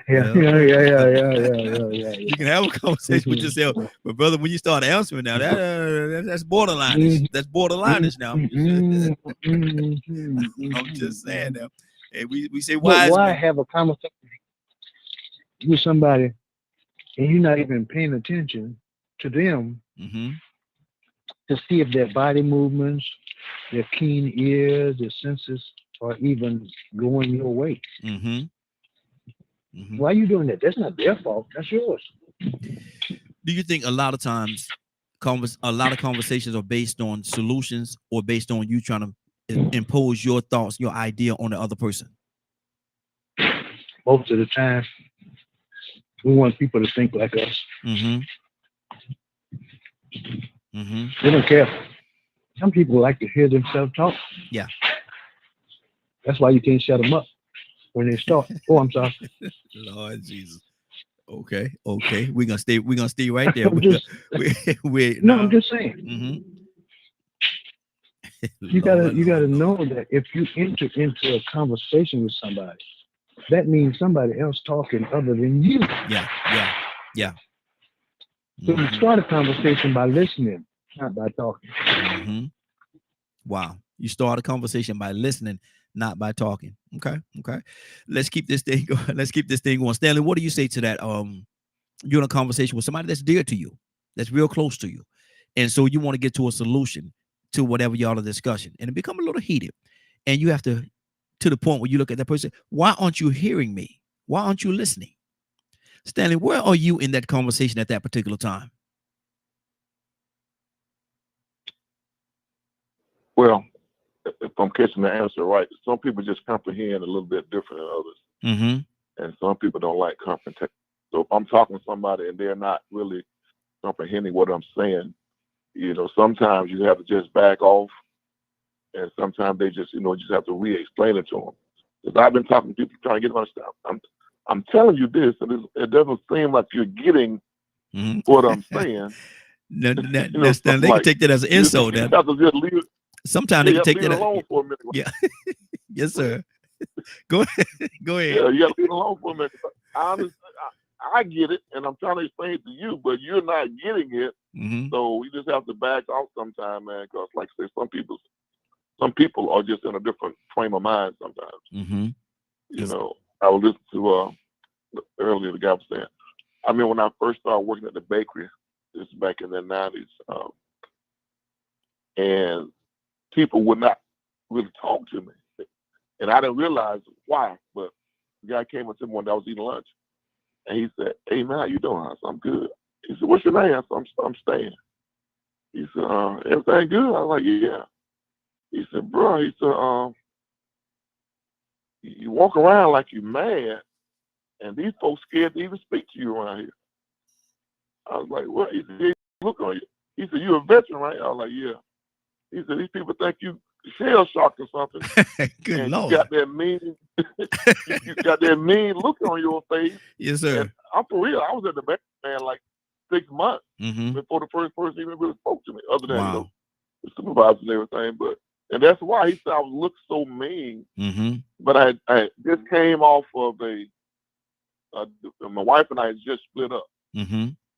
My first wife and I had a lot on my plate. Yeah. But yeah. I didn't realize I was walking around with that look on my face. Mm-hmm. And then once he told me that, I kind of eased up a little bit and tried not to look like that. But I didn't realize I was looking like I want to just jump on somebody every day. Mm-hmm. But like that, a lot on my plate. But but if I had been in a mindset where he was telling me one thing and I didn't want to hear it, then I would have kept on walking around looking like I was ready to fight every day. Exactly. So I heard what he was saying, and I Mm-hmm. received what he was saying. Mm-hmm. Exactly. And you was able to ease that up and put a little smile on your face. And then you didn't see now. Right. Yeah.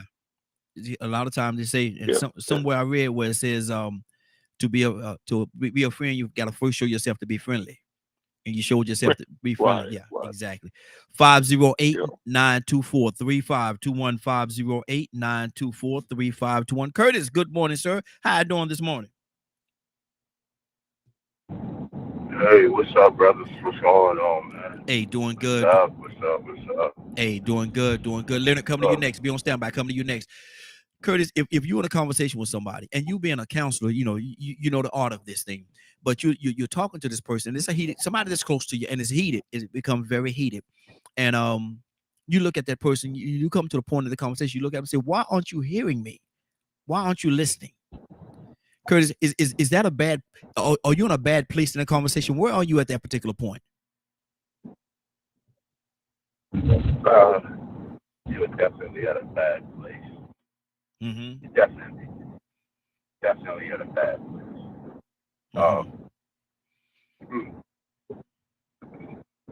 Doing what I do, man. Like, if somebody ain't listening to you, you can't take that.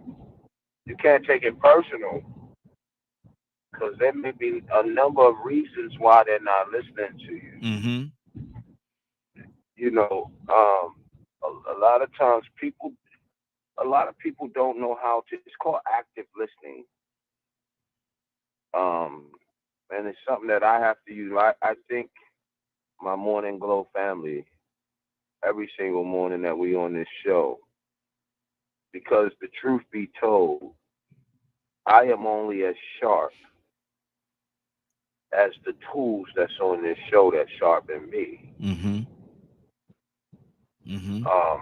So I have to practice that every single morning when I get on this show, active listening, because we live in a world where the soundbite is more powerful than a meaning of what the soundbite was. So I may say something and it's heard one way, but it's meant the total polar opposite. So when you have to ask somebody, like, why you don't hear me, you in your feelings. Yeah.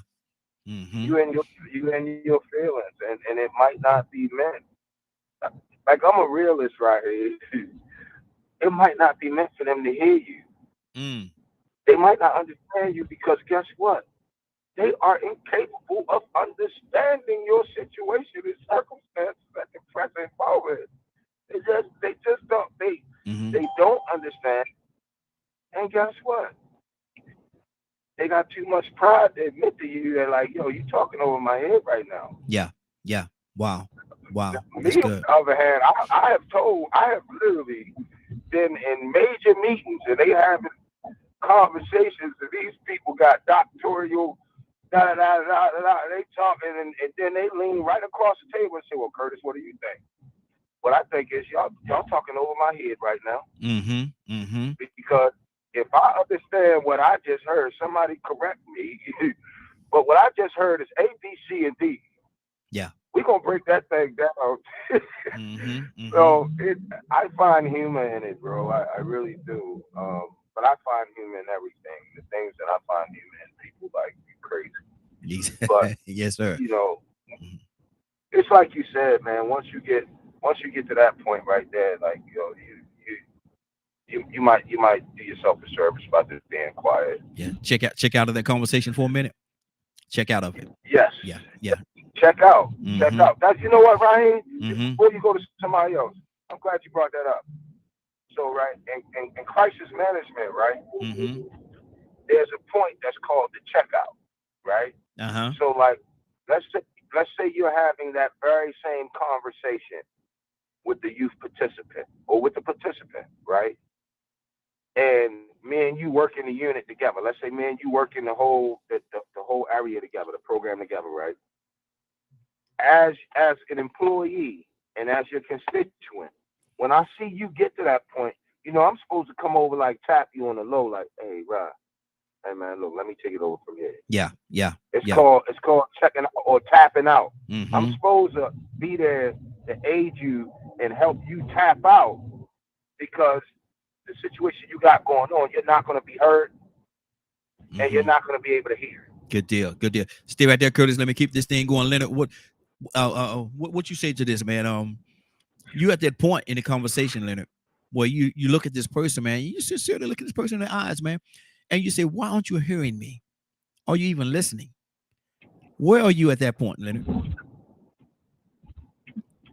It just depends. I'm not having those conversations with too many people, but my kids. Because of the relationship, and I have to. But with anybody else, I'm not as demanding. Because trust me, what you're saying ain't that important to me. It doesn't matter. We can have. I'm an expert at conversation. I'm not going to engage you if I don't plan on listening. And it's not a thing of you not listening. They're not listening to you. You're listening. But then again, it just depends who's engaging. It's like for some people, when they get to know me better, I have to let them know that I am much better on scheduled time. But just because you got a minute, no, I don't. So if you really want to talk to me, you can schedule time to talk to me and have my full undivided attention. But don't just stop me from doing what I'm doing to listen to you. Okay, cool. Say, excuse me. Say, do you have a moment first? Just don't start talking. My wife will say, if you want my attention, you call my name first. So I know you're talking to me. Then I will pay attention to you. But if some people sitting there just be talking, you listening to me? No, I'm not. Why would I be listening to you? Because ain't nobody but me and you in the room. Who else am I talking to? I'm watching TV. I'm listening to music. I'm doing something else. Get my attention first. So I know you want to have a conversation. You're gonna be like a sandwich. You're gonna throw a frying pan at you. That'll get your attention. You listening now? You listening now? Needless to say, I've never had that relationship with a woman, so I can't even imagine exactly how that comes about. Look, but Leonard, ow, you listening now? Do we not. Boy, that's so foreign to me. Do I have your attention, your undivided attention? That's so foreign while, to me. while waving another frying pan in your face, brother, do I have your attention now? Yeah. You listening now, ain't you? Yeah. Like we've been around each other for a little while. Yes, sir. But if you don't start a conversation with me, I'll sit quietly. Yep. Absolutely. That's right. That's right. Even when we was in the studio and I was beating the bricks off you and what's that, Dominoes we was playing, and we'll talk about that later. Joyful J, good morning, sir. How you doing this morning? Good day, Morning Glow family. I am happy. Yeah, there you go. That's good. There you go. We're talking right now about, man, you in a conversation with somebody, Jay. And it become a little testing. It become a little testing on you, and you have to look at that person. You say, man, why aren't you hearing me? Or are you even listening? Now, is that a bad place in that conversation, or where have that conversation gone at that point? I believe so. I believe that's a bad point in that conversation, like a lot of people have been saying, because it shows that you don't respect me enough to even engage in my conversation. Mm-hmm. Like you don't respect what I'm saying or who I am to even listen to what I have, to my opinion or my idea about whatever the situation is that we're discussing or talking about. It shows that you don't value me as a person, in my opinion, mm-hmm. because you're so willing to easily dismiss what I'm saying. Mm-hmm. Wow. So watch this. What if they say you ain't saying nothing? I'm saying something that's just you don't value what I'm saying because you don't value me. Mm-hmm. Okay. For whatever reason that is, whether it be because you're upset because we got an argument, or you just dismiss it because you don't think I'm value. I hold any value in this situation or in your life or whatever. So that to me is a form of disrespect. Mm-hmm. Wow. But that's what you want. That's it. Badger, talk to me. You have to look at that person and say, why are you not hearing me? Or you even listening? Is that a bad place, Badger? I mean, that's something I'm overly familiar with. Mm-hmm. So you're saying people don't listen to you? I'd say there's a lot of situations where that happens. Mm-hmm. It's just something I became used to. Mm-hmm. I've had to learn to change the way I speak and the word usage that I use, because a lot of times I'm told I speak too deeply or I'm too complicated.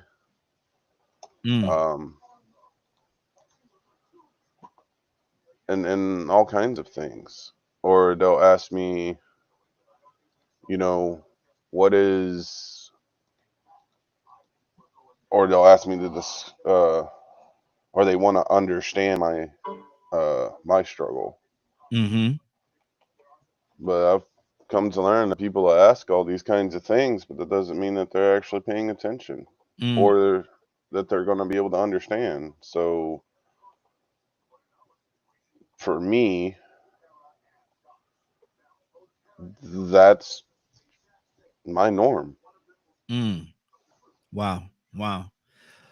508-924-3521. 508-924-3521. Asking the question, when you get to the point where you have to ask that person that you're talking to, you have to really look at that person and say, why aren't you hearing me? Why aren't you hearing me? Is that a problem? Is that something that is that conversation in a place where it's hopeless? Is that conversation in a place, Toussaint, where it's hopeless when you have to ask that question? What do you say? Now say that again, Raheem. Is the conversation? No, you're fine. If you have to ask that person, why aren't you hearing me? Why aren't you listening? Mm-hmm. Or you even listening to me? Is that at that point, when you get to that point, is that conversation pretty much hopeless? It's not hopeless. Yes. It's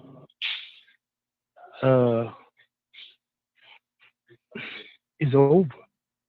Maybe it can come. It can come back at a different, a later time. But see, because everybody got stuff going on right here. Yes. Everybody has their own agenda, purpose, reasoning, thoughts, plans that they're doing in their lives. You got to remember that we live in a selfish society. Yes.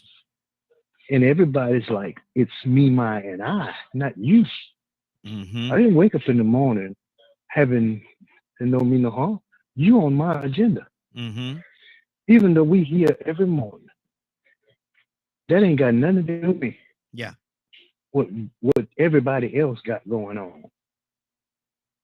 Now, I'm not a selfish person, but I'm not available to everybody when they get ready for me. The devil is a lie. I don't wake up like that. Man, I got my plans. I'm doing some things in my life. And everybody, for the most part, I just think it's me. It's like that. Nobody, I don't think that anybody wakes up in the morning and say, well, let me see what Tucson doing. Yeah. Does that make any sense? No. So if we engage in a conversation, and I'm looking at you, first of all, there's a reason why I'm talking to you in the first place. So if it gets to the point that I start talking and you kind of like drifting off, then it's possible that I ain't saying nothing that interests you. Yeah. Yeah. And that's not your problem. That's mine. So I'm trying to be some kind of influence on you. So I need to back up off you. Me. Because I don't search nobody else. I try not to. I try to help folks if I can. But for the most part, can I say something real ugly? Go ahead, say it. For me, a person like me to say it, I don't care what people come and go. Because, most of us that are here are, I like that word, introverts. If we can help you, we will. If you don't want our help, we keep it moving. Why we got to waste our time with other folks when we got our own thing? So, out of time again. Good deal. 508-924-3521. 508-924-3521. Willow!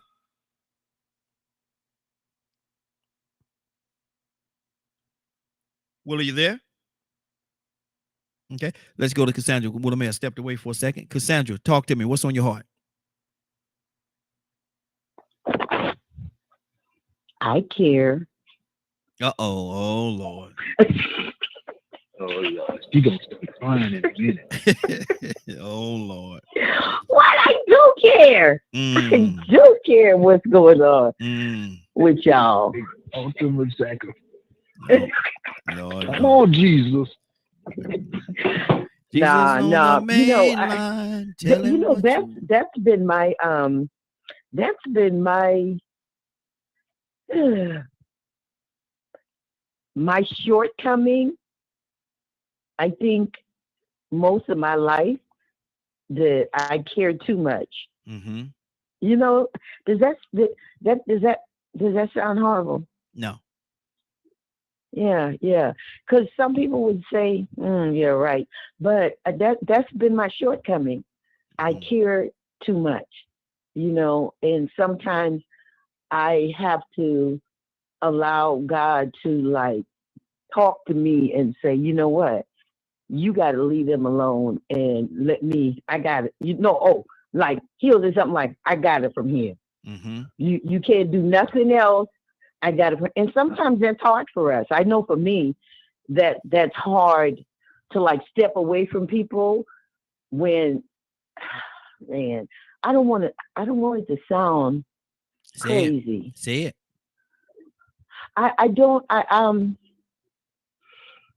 Sometimes I just find it hard to step away from people, even when I know I need to step away.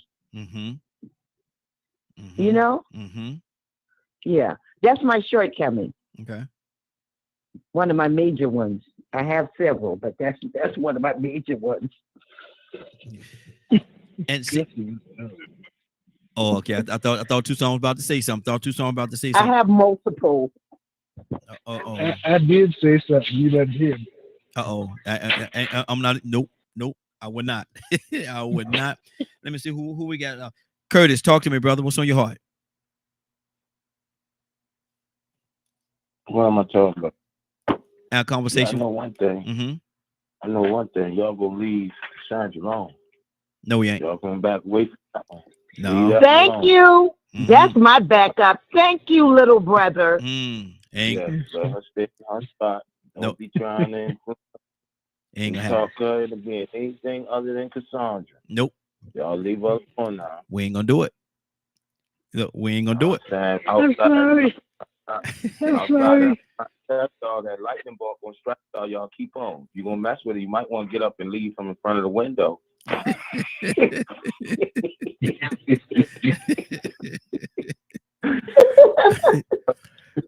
No, man. Look, check this out. My whole day is spent talking to people and analyzing situations and circumstances. And the truth be told, most of the time, the circumstances that exist are circumstances they have put themselves in. Now, the situation that they're in, let me correct that. The situation that they're in, most of the time they have chose to put themselves in that situation. Mm-hmm. But the circumstance most of the time is perpetuated by other outside forces and or barriers. And as a good listener, you have to be able to recognize that, okay, here's the situation, but what is the real circumstance here? What is really going on here? You know, why is this client, why is this participant just for sake of talking, why is this participant self-medicating? Mm-hmm. Like we looking at this mental health thing, excuse me, and every time we hear mental health, we just talk mental health, right? Mm-hmm. But we never really address a lot of these participants. They're smoking all this marijuana. That's why they can't afford the medicine. Mm-hmm. And for whatever reason, I don't know why this is. I haven't had the chance to sit at the table on these kind of levels, but for whatever reason, whatever medical coverage they have will not pay for the treatment that's truly needed, i.e. the medicines and the therapeutic interventional sessions. So, I have to think about that consistently every single time I sat down. What is the situation and what is the circumstance? Mm-hmm. And when you start looking at people like that, what I've learned is in my own personal life, because I look at situations like that, I'm going to be honest, it saved my marriage. It literally saved my marriage because it allows for me to understand why my significant other thinks and moves a certain type of way. There's a circumstance going on here that may have not had anything to do with me. Mm-hmm. I may be the last person on the end catching the brunt of a breakthrough. Like people have breakthroughs and people will talk about it and they'd be like happy that they had this breakthrough. You know what I'm saying? The facilitator's like, yeah, we finally got a breakthrough, blah, blah, blah, and they happy about it. But what they don't tell you is, the role we had to take to get that breakthrough. Mm-hmm. You know what I'm saying? So, winning conversation, if I was to give anybody any kind of suggestion, I would say if it were first thing that I consistently think about is what is the situation and what is the circumstance. Good deal. Good deal. That's just where where I'm at with it. Absolutely. Badger, talk to me. Mental health and conversations. No, we're talking about the same topic, brother. If you had to, if you have to say that to that person about, are you listening to me, or why aren't you listening to me? Same place. I've just come. Yeah. I need you to call me. Who's asking? Is that Curtis? Yes. I'll call you after the show. Oh, me. Go ahead, Badger.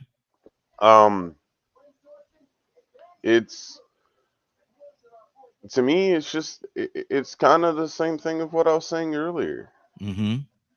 And I mean, here's an example. I'm doing the best I can to pay attention. I also got to make sure my boys are behaving, right? Mm-hmm. So my attention's a little torn. But I'm doing my best to be respectful and pay attention and things like that. And if I don't think I heard something right, I'm going to ask for clarity. That's good. But that's part of communication. Now, as far as another person doing that, I halfway expect people to do that. Mm-hmm. And that's my norm. A lot of people will ask, how you feeling, what's going on. But I've come to learn that just because they ask you what's going on doesn't mean they want to hear everything. Mm-hmm.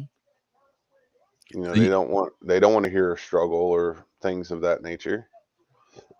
They're just trying to be socially appropriate. In quotations. So should they even ask that at all if they don't want to know? If you really don't want to know, then don't ask. Mm-hmm. That way you're not going to upset the other person because you're giving them a false sense of, being willing to be a soundboard. But or something along those lines. If somebody asks you that question, is it okay? They ask how you doing, man? What's going on in your life, man? And you get to talking, and 2 hours later you still telling them what's going on. Is that fair to that person too? I mean, they got something to do too, man. They ain't got time to no 2 or 3 hours, man. Give me your elevator pitch. Tell me what's going on in a nutshell. But for me to sit here for an hour and a half, be clear the first time. No, you got to be clear. It should be understood. I'm asking you this question out of courtesy and being courteous to you. But I'm not gonna sit here 2 hours for you to explain everything that's going on with you. Now I ain't gonna do all that. No, I'm not gonna stay here 2 hours. I guess that's the difference between me and you. I mean, yeah, it is, because I'm not gonna do it. If I ask, what's going on, I fully expect to be there for however long that person needs. Maybe you got time like that, brother. I don't. But that's where I clarify. And then if I do need to go do something, I let the person know, hey, this is my contact info. If you want to talk later, we can talk later, but I got to go do this. And then there's that letdown, because the person they wanted to vent and tell you everything they wanted to tell you. And now look here. Now here you got to go. Now, you ask me how I'm doing. I'm trying to tell you how I'm doing, and now here you go running out door. You don't even want to hear it. That's where you be clear straight up. But you didn't. That's part of the communication. You didn't do that in the beginning. In the beginning, you said how you doing, and you expect to sit there the whole time and hear everything this person is saying. You didn't say all that. Now you're adding other things into it. And so my thing is, I'm gonna ask you how you doing, but don't expect me to sit there 2 or 3 hours, hour and a half, or whatever, 45 minutes even, for you to sit here and explain to me everything that's going on, where the water ain't wet over there on that side of the town. And then I had to go over here because my dog, he stepped on a nail. And man, I don't want to hear all that, man. You know what that teaches? I pray for you. I pray for you, brother, but I got to go. So for people that are literal, they hear that, and it honestly gives the impression. So they're not going to automatically know. So Badger, you really think that somebody gonna sit there or you expect, you may do it because that's who you are, and that's fine. But do you think a person gonna sit there some 2 hours? They ask you how you doing, and you really think that person gonna sit there some 2 hours for you to explain to them how you doing? You think they gonna sit there like that, man? So, a counseling lesson don't even last that long. When I was younger, when you go to the counselor, they don't give you that much time. Will you let me? No. When I was younger, yes, I was so literal that I took people exactly as they spoke. I had to find out the hard way that people don't actually mean what they talk. That's fine. And I said, when I said that you probably would do that, but I say the average person would not do that. For you, you can speak for you. I can't speak for you, but I'm saying the average person would not do that. Now, if you do that, that's fine. I'm not gonna say you whether you would or whether you would not. That's you. You know you better. Hold on, Badger. Hold on, Badger. You know you better than I know you. So if you say that if you say that you would do that, who am I to come in here and say that? No, you ain't gonna do it. No, man. You know you better than me. I'm not gonna speak for you. I'm telling you, I would not, and the average person is not gonna sit there that long. Watch this, Leonard. You go up to somebody, you say, "How you doing?" Now, how much time you gonna get them to explain that to you? Well, I'm not gonna set myself up like that. But just in case, for the sake of conversation, you do. Good morning. We may want to have a conversation. Like say, I was just explaining about that before. You have a no, I don't. Yeah, exactly. I say good morning to people. I don't usually ask questions. If I'm not expecting an answer, my brain don't work like that. If I say good morning to you, that's it. That's all I want. That's all I want to communicate to you. I don't want you asking me questions. None of that. Good morning. It's just a complimentary greeting. I don't ask you how you feel or how you doing unless I'm gonna have enough courtesy to listen to what you have to say. Wow, my daughter. And that's just it's like with Badger. Badger think that he has some type of problem with that. But it's like I was explaining earlier. When I want to listen, I'm going to listen to you. If I ask you a question, I'm going to have enough decency to listen to your answer. Is there a time limit on that? 45 minutes no, later? Because I know how to shut you down. Okay. So there's a time limit. So I don't have to stand there and pretend like I'm interested. Some people feel the need to do that. I don't. Exactly. My point exactly. My daughter said, I get aggravated after about 5 minutes. If I feel it is in my spirit, they actually need, I will listen. I will listen. But I'm not expected to listen like I'm Dr. Phil about your life. Exactly. Cassandra, what do you say to that? If bless you. Cassandra, what do you say to that? You ask somebody how you doing, and it's been 30, 45 minutes and they still telling you, Cassandra. Now I know you're a counselor and everything, but that's what I was getting ready to say. For people like me and Navy, if she was on here, and Kurt, and those of us that do counseling, when we say that, and even we have limits. Yes. But when we say that, okay, say say somebody calls me and I'm talking to them, and I say, well, how are things going? Because that's a part of the conversation when I counsel people. So how are you doing? And they begin to talk to me, and they're spilling their heart out, and and they're trying. Listen, people, you don't realize sometimes that is a lifesaver. For some people. So for me, I have to wait in my spirit, because I've told this story when we first started this show years ago about somebody that called me and I did not answer. And they were calling me because they were suicidal and they attempted. I don't play like that. I don't. So I try to listen to people, see in my spirit, feel in my spirit where they are. And I'm not going to cut somebody off if they're in a bad place mentally and just say, hey, you know what? I've been talking to you for 45 minutes now. I got to go. I don't operate like that. And those of us that are counseling, we don't. Now, we have time limits, if like Kurt's job, I'm sure, he may have an hour session with a person or whatever it is. I don't have that. With my ministry and counseling, I don't have that. My time is my time, and I spend the time that I feel spiritually that a person needs. So it's a little different. Let me ask you this question. As a counselor, as a counselor, you have sessions. What is the session? Like 30 minutes, an hour, or how long is the sessions? See, mine doesn't. That's once again, mine does not operate. I don't do it like that. No. I mean, no. Listen to me. I don't. I don't have a time. Oh no, I don't have a time. But if you want, let me do it this way. Maybe I was clumsy in my delivery.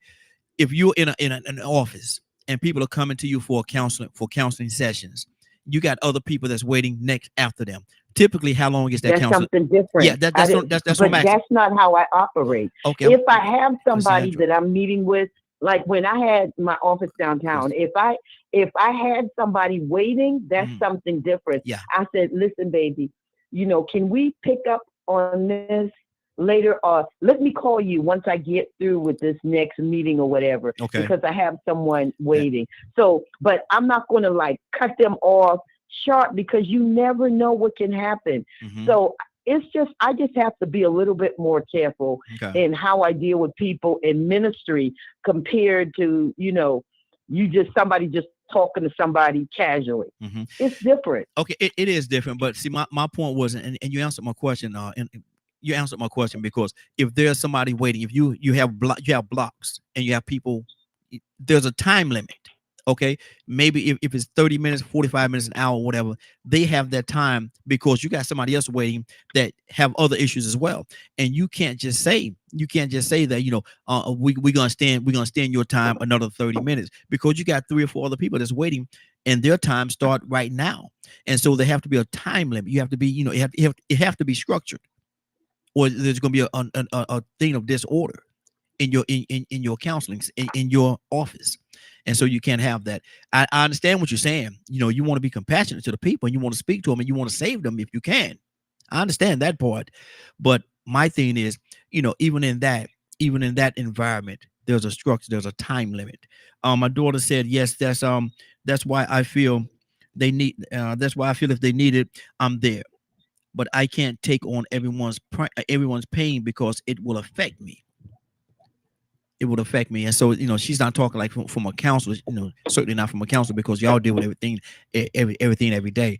But in everyday life, you can't take on everybody's problem, because most of us are not counselors. Even though we counsel, we're not counselors. And so I think there's a difference. Let's keep this thing going. Tucson. Tucson. You ask them how they doing, man, and you look at your clock, it's been 30 minutes, they still telling you how they doing. Is that too much? They need a reference number. I can refer you to somebody. But no, you got to know.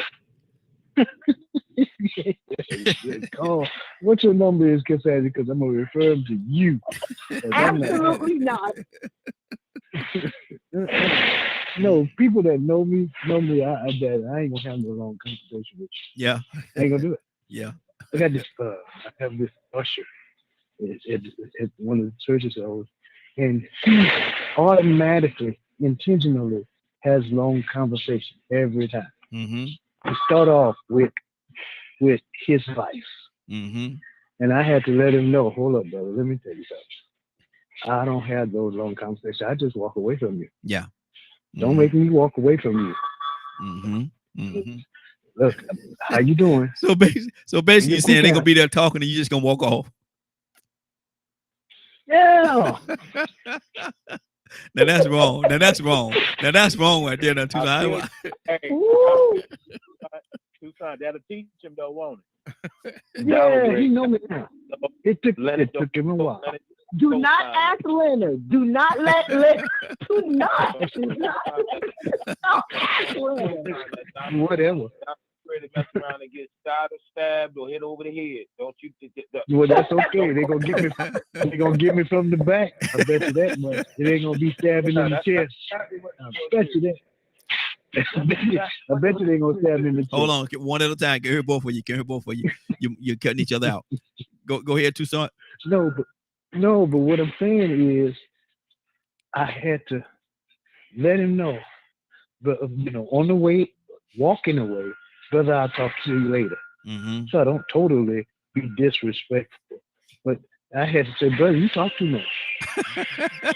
Good Lord. You talk too much. I mean, here I am, we having I got something else to do. Mm-hmm. Because I got stuff to do all the time. So, but you're going to stop me. And now you got to hear about the teeth you pulled, the problems that you had, why you was pulled. Man, come on. Stop it. No.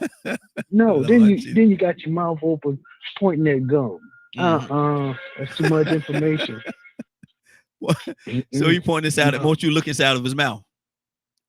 Yeah, I mean, come on, man. Don't. Oh, nah, I ain't hungry no more. Stop. You serious? I don't even want no jello after seeing what I just back seen. there, I pulled and look, you see him right there? Oh, come on, man. Look, you want the rest of this sandwich? You just spoiled my appetite. I don't even want no jello after seeing what I just seen. Go ahead, Curtis. Go ahead with what? No, when that you was about to say something? And Donald gonna make me have to come down there and hurt somebody. Well, you gonna hurt the man? The man just ain't gonna give all this time up like that. That's his option. Donald gonna definitely get knocked over the head. So I'm gonna have to come down there and hurt somebody. So you have a valid point in saying, like, okay, things are structured, right? Yes. But in every counselor's daily set or whatever, you almost account for an additional hour. You only mandated 45-minute session, 45-minute to an hour-long session. That's the mandate. Okay. But you almost account for an hour and a half, hour and 45 minutes. It's not rude to end the session, right? But as a counselor, you're supposed to figure out where's a good point to end so that this person can figure it out and then make the adjustment. You know what I'm saying? By you could, I call it nuking down. So you could get a person to focus, help a person. I don't want to say get a person to focus, but help a person focus on one particular area. Because most of the time when you're going through that, I've been listening to y'all conversation, and that very same person, their mind is going in 5 different directions. So as an active listener, you want to try and point out the easiest direction, the easiest path with the least resistance. And then you focus on to get them to focus on that specific thing for that moment. Then you can come back and get to them later and say, hey, we was having a conversation. So how'd you deal with, and then you move on to the next thing. But to just like end it and just call it a day, I can tell you this, you won't have a job that long. So basically, you'll be in effect. So basically, when they go, maybe two minutes over, they land on the couch, laying back, got their eyes closed, or every now and then they look up and they talking to you, and you're looking at your clock, and the time is up. You can't just get up and go and open the door and say thank you. You can't just do that. You shouldn't just do that. Ooh, Lord help us. You really might end up getting killed, bro. Like, real talk. You really might wind up getting hurt. Real talk, man. Like, some of these people really have issues, or some of these people have issues that in our mind, in your mind, you're like, oh, that's really not nothing. But to them, it's everything. Yeah. I can agree with that. And when you just deflect them like that, bro, you might wind up getting hurt. That might come out that couch boy hit you with a toothpiece. You'll think Samson hit you with that thing. But look here. You know what I mean? So that's what that's where the That's why you're gonna take off that suit and that tie, and it's gonna be a 12 rounder. Somebody gonna win this fight. Because you ain't gonna just hit me. You ain't gonna just bull and hit me now. Hold on now. You know, I ain't no killer, but don't push it. Go ahead, man. You gotta know how to maneuver that conversation. You know what I mean? Like that's what good therapists do. Like Shanavia, I can tell Shanavia is phenomenal at it. Maybe is phenomenal at it. How to maneuver a conversation so that both parties that's involved in the conversation can benefit from the conversation, even if it's something very minute. Like people who are not counselors, they tend to grab for the fruit that's at the top of the tree.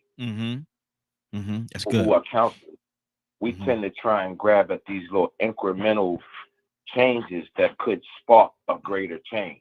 Okay. You know what I mean? So it's a little different, man. But this shit, I mean, this stuff is not easy, bro. Exactly. It's not easy. It's not easy, man. And I make jokes because I like having a good time, but at the end of the day, it's very serious. It is very serious, man. Especially when you're dealing with somebody's life, and they're telling you some of the innermost personal things that's going on with them, the hurtful things that's going on. It's not easy, man. It's not easy, and having to deal with that. I don't understand how y'all as counselors. I don't understand how y'all could talk to these different people with all these situations and it not carry over in your life. I don't understand how y'all could just separate like that. I don't understand, man, because y'all hear some horrible stories about people. It does. How do you not carry that? It does. Don't no counselor tell you it don't. Most counselors got a counselor. That's number one. Number two, one of the things that I have to do when I'm in that kind of environment, like when I go home, bro, I don't go right in the house. I set my car for about an hour. Yeah. Or to be honest with you, with all transparency, I'll stop at the bar. Yeah. And I have me a drink, something to settle my spirit, and just okay, back to reality. Oops, there goes gravity. Yeah. You know what I mean? Exactly. Because, exactly. You know, you have to have some form of man. Look, let me put it like this. It was the easiest way to say it. You remember when Transformers came out? Yes. I took my son to see Transformers, right? At that time, I was working on what they call I was a unit coordinator for what they call a SOB unit, which is a sexually acting out behaviors unit, right? And hearing those stories and going through those sessions with those clients, right? I go to the movie and the movie is jam-packed. My son at the time was 11 and 12. So he says to me, like, hey, Pop, I'm going to go to the bathroom. Me, inadvertently, I'm not thinking, okay, he's 12 years old. He knows he's been taught. You gotta move stuff out of the way to walk, leave a walk. I'm not thinking about none of that right here. You know what I'm thinking about? Honestly, bro, how many people in theater is rapists and touching their kids? Wow. And what's the chance? What's going to happen if my son go in that bathroom and somebody touch him inappropriately? Okay, Kurt, I hope you're ready to go to jail today. Yeah. Call somebody. So like, hey, look, get that commissary straight, because I'm going to prison. Yeah. So you know what I mean. But then I had to realize, like, hold on, Kurt, you're not at work. You can't just look at everybody like that. But no, you're right. Wow. Leonard, talk to me, brother. Excuse me. You know, it's different things for different people. Yeah. I'm a personal small business management consultant. Now you can sit there and don't get to the point if you won't, but it's still $25 an hour. Lord Jesus, you still gonna get this invoice. The invoice is coming. Believe that. I've had like office hours. Even like I've always told people, I'm not the first line of defense. I'll help anybody do anything, but I'm not on taking the call. You know what I'm saying? Yeah. For perfect call, if you ever done outreach or anything like that, and working in advocacy, because it's free, everybody call you, right? Yeah. I can't be the guy on the phone.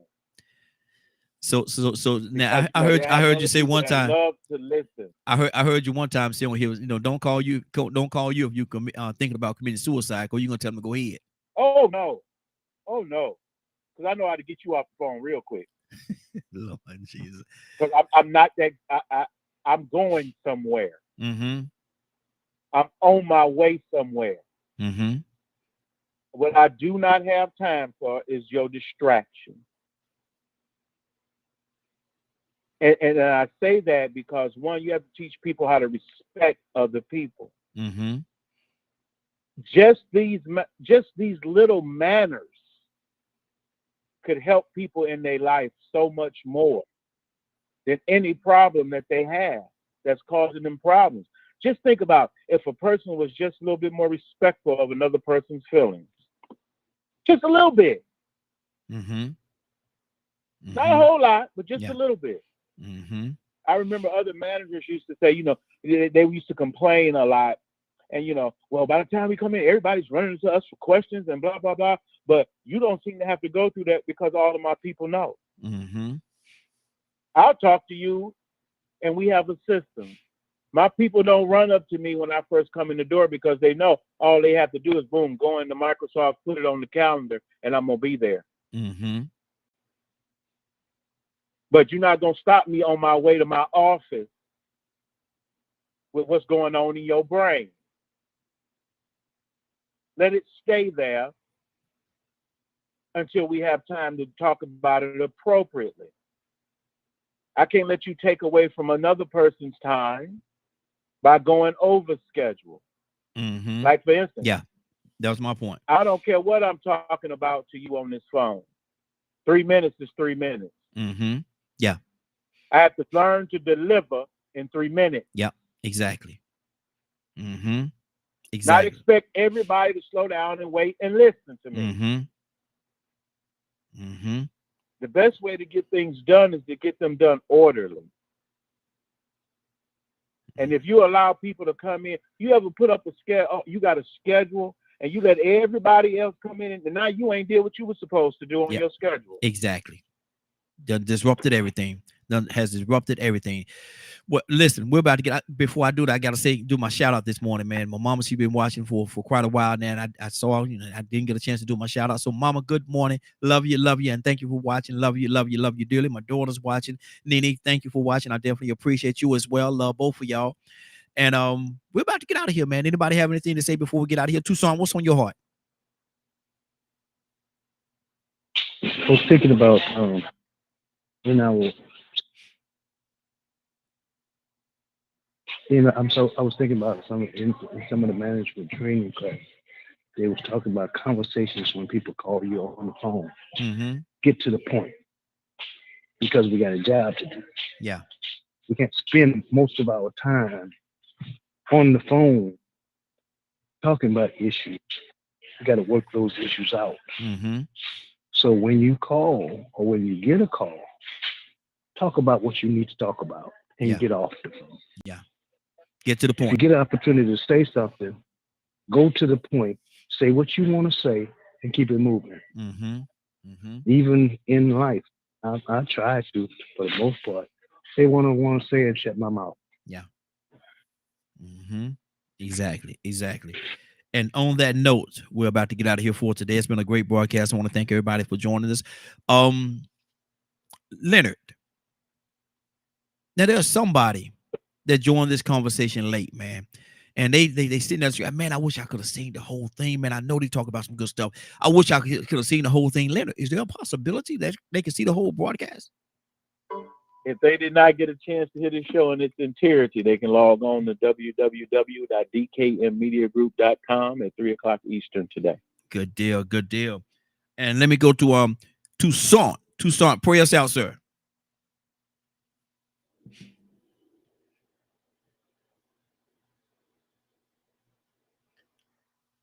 Toussaint, wake up and go to sleep. Toussaint, you there? Yes, I'm here. Right. I had to read it out. But God, we come now and we say thank you. We give you praise and honor and glory. We've learned to bless you at all times, even in our deepest and darkest moments. We know that your plan is that we would prosper and be in good health. So help us to know your will and your way. Bless us, God. We continue to ask that you would bless Willa and her family and all those that are bereaved or suffer loss in any kind of way. We ask that you would strengthen and comfort like only you can. Continue to bless us as we go through this day, God. We need you like never before. Give us a sense of urgency to know your will and way and walk thereby. Bless us now in Jesus' name and for his sake. Amen. Amen. Amen. Amen. It's been a great broadcast. I want to thank everybody for joining us. And more than that, I want to thank you for allowing DK, your media group and associates, and the Morning Glow for being a part of your morning. It is now, what time is it? 10:03. 10:03. You're about to exit the Morning Glow. But before you go, I want you to do me two favors, if you will. One, I want you to continue to pray for us because we are certainly praying for each and every one of you. Number two, why this is real simple, I want you to go out there, find somebody, and give them a hug because you never know. It could be the only hug that they get, or it could very well be their last. Love you, and ain't nothing you can do about it. Have a great day and a better tomorrow. Then we shine some of this light in you from the Morning Glow. Take it out there into this wicked and cruel world that we live in and let your light so shine. Get an opportunity, give somebody some love. You just might find some love in return. Won't that be a beautiful thing? Have a great day. Take care of each other. And please, please, please be blessed. Talk to you tomorrow morning if God said the same. If you get an opportunity to give somebody some love and truth, they would appreciate it. And I'm sure, very sure, that you will as well. Have a great day. Talk to you tomorrow morning. As I said, have a blessed one. Love you.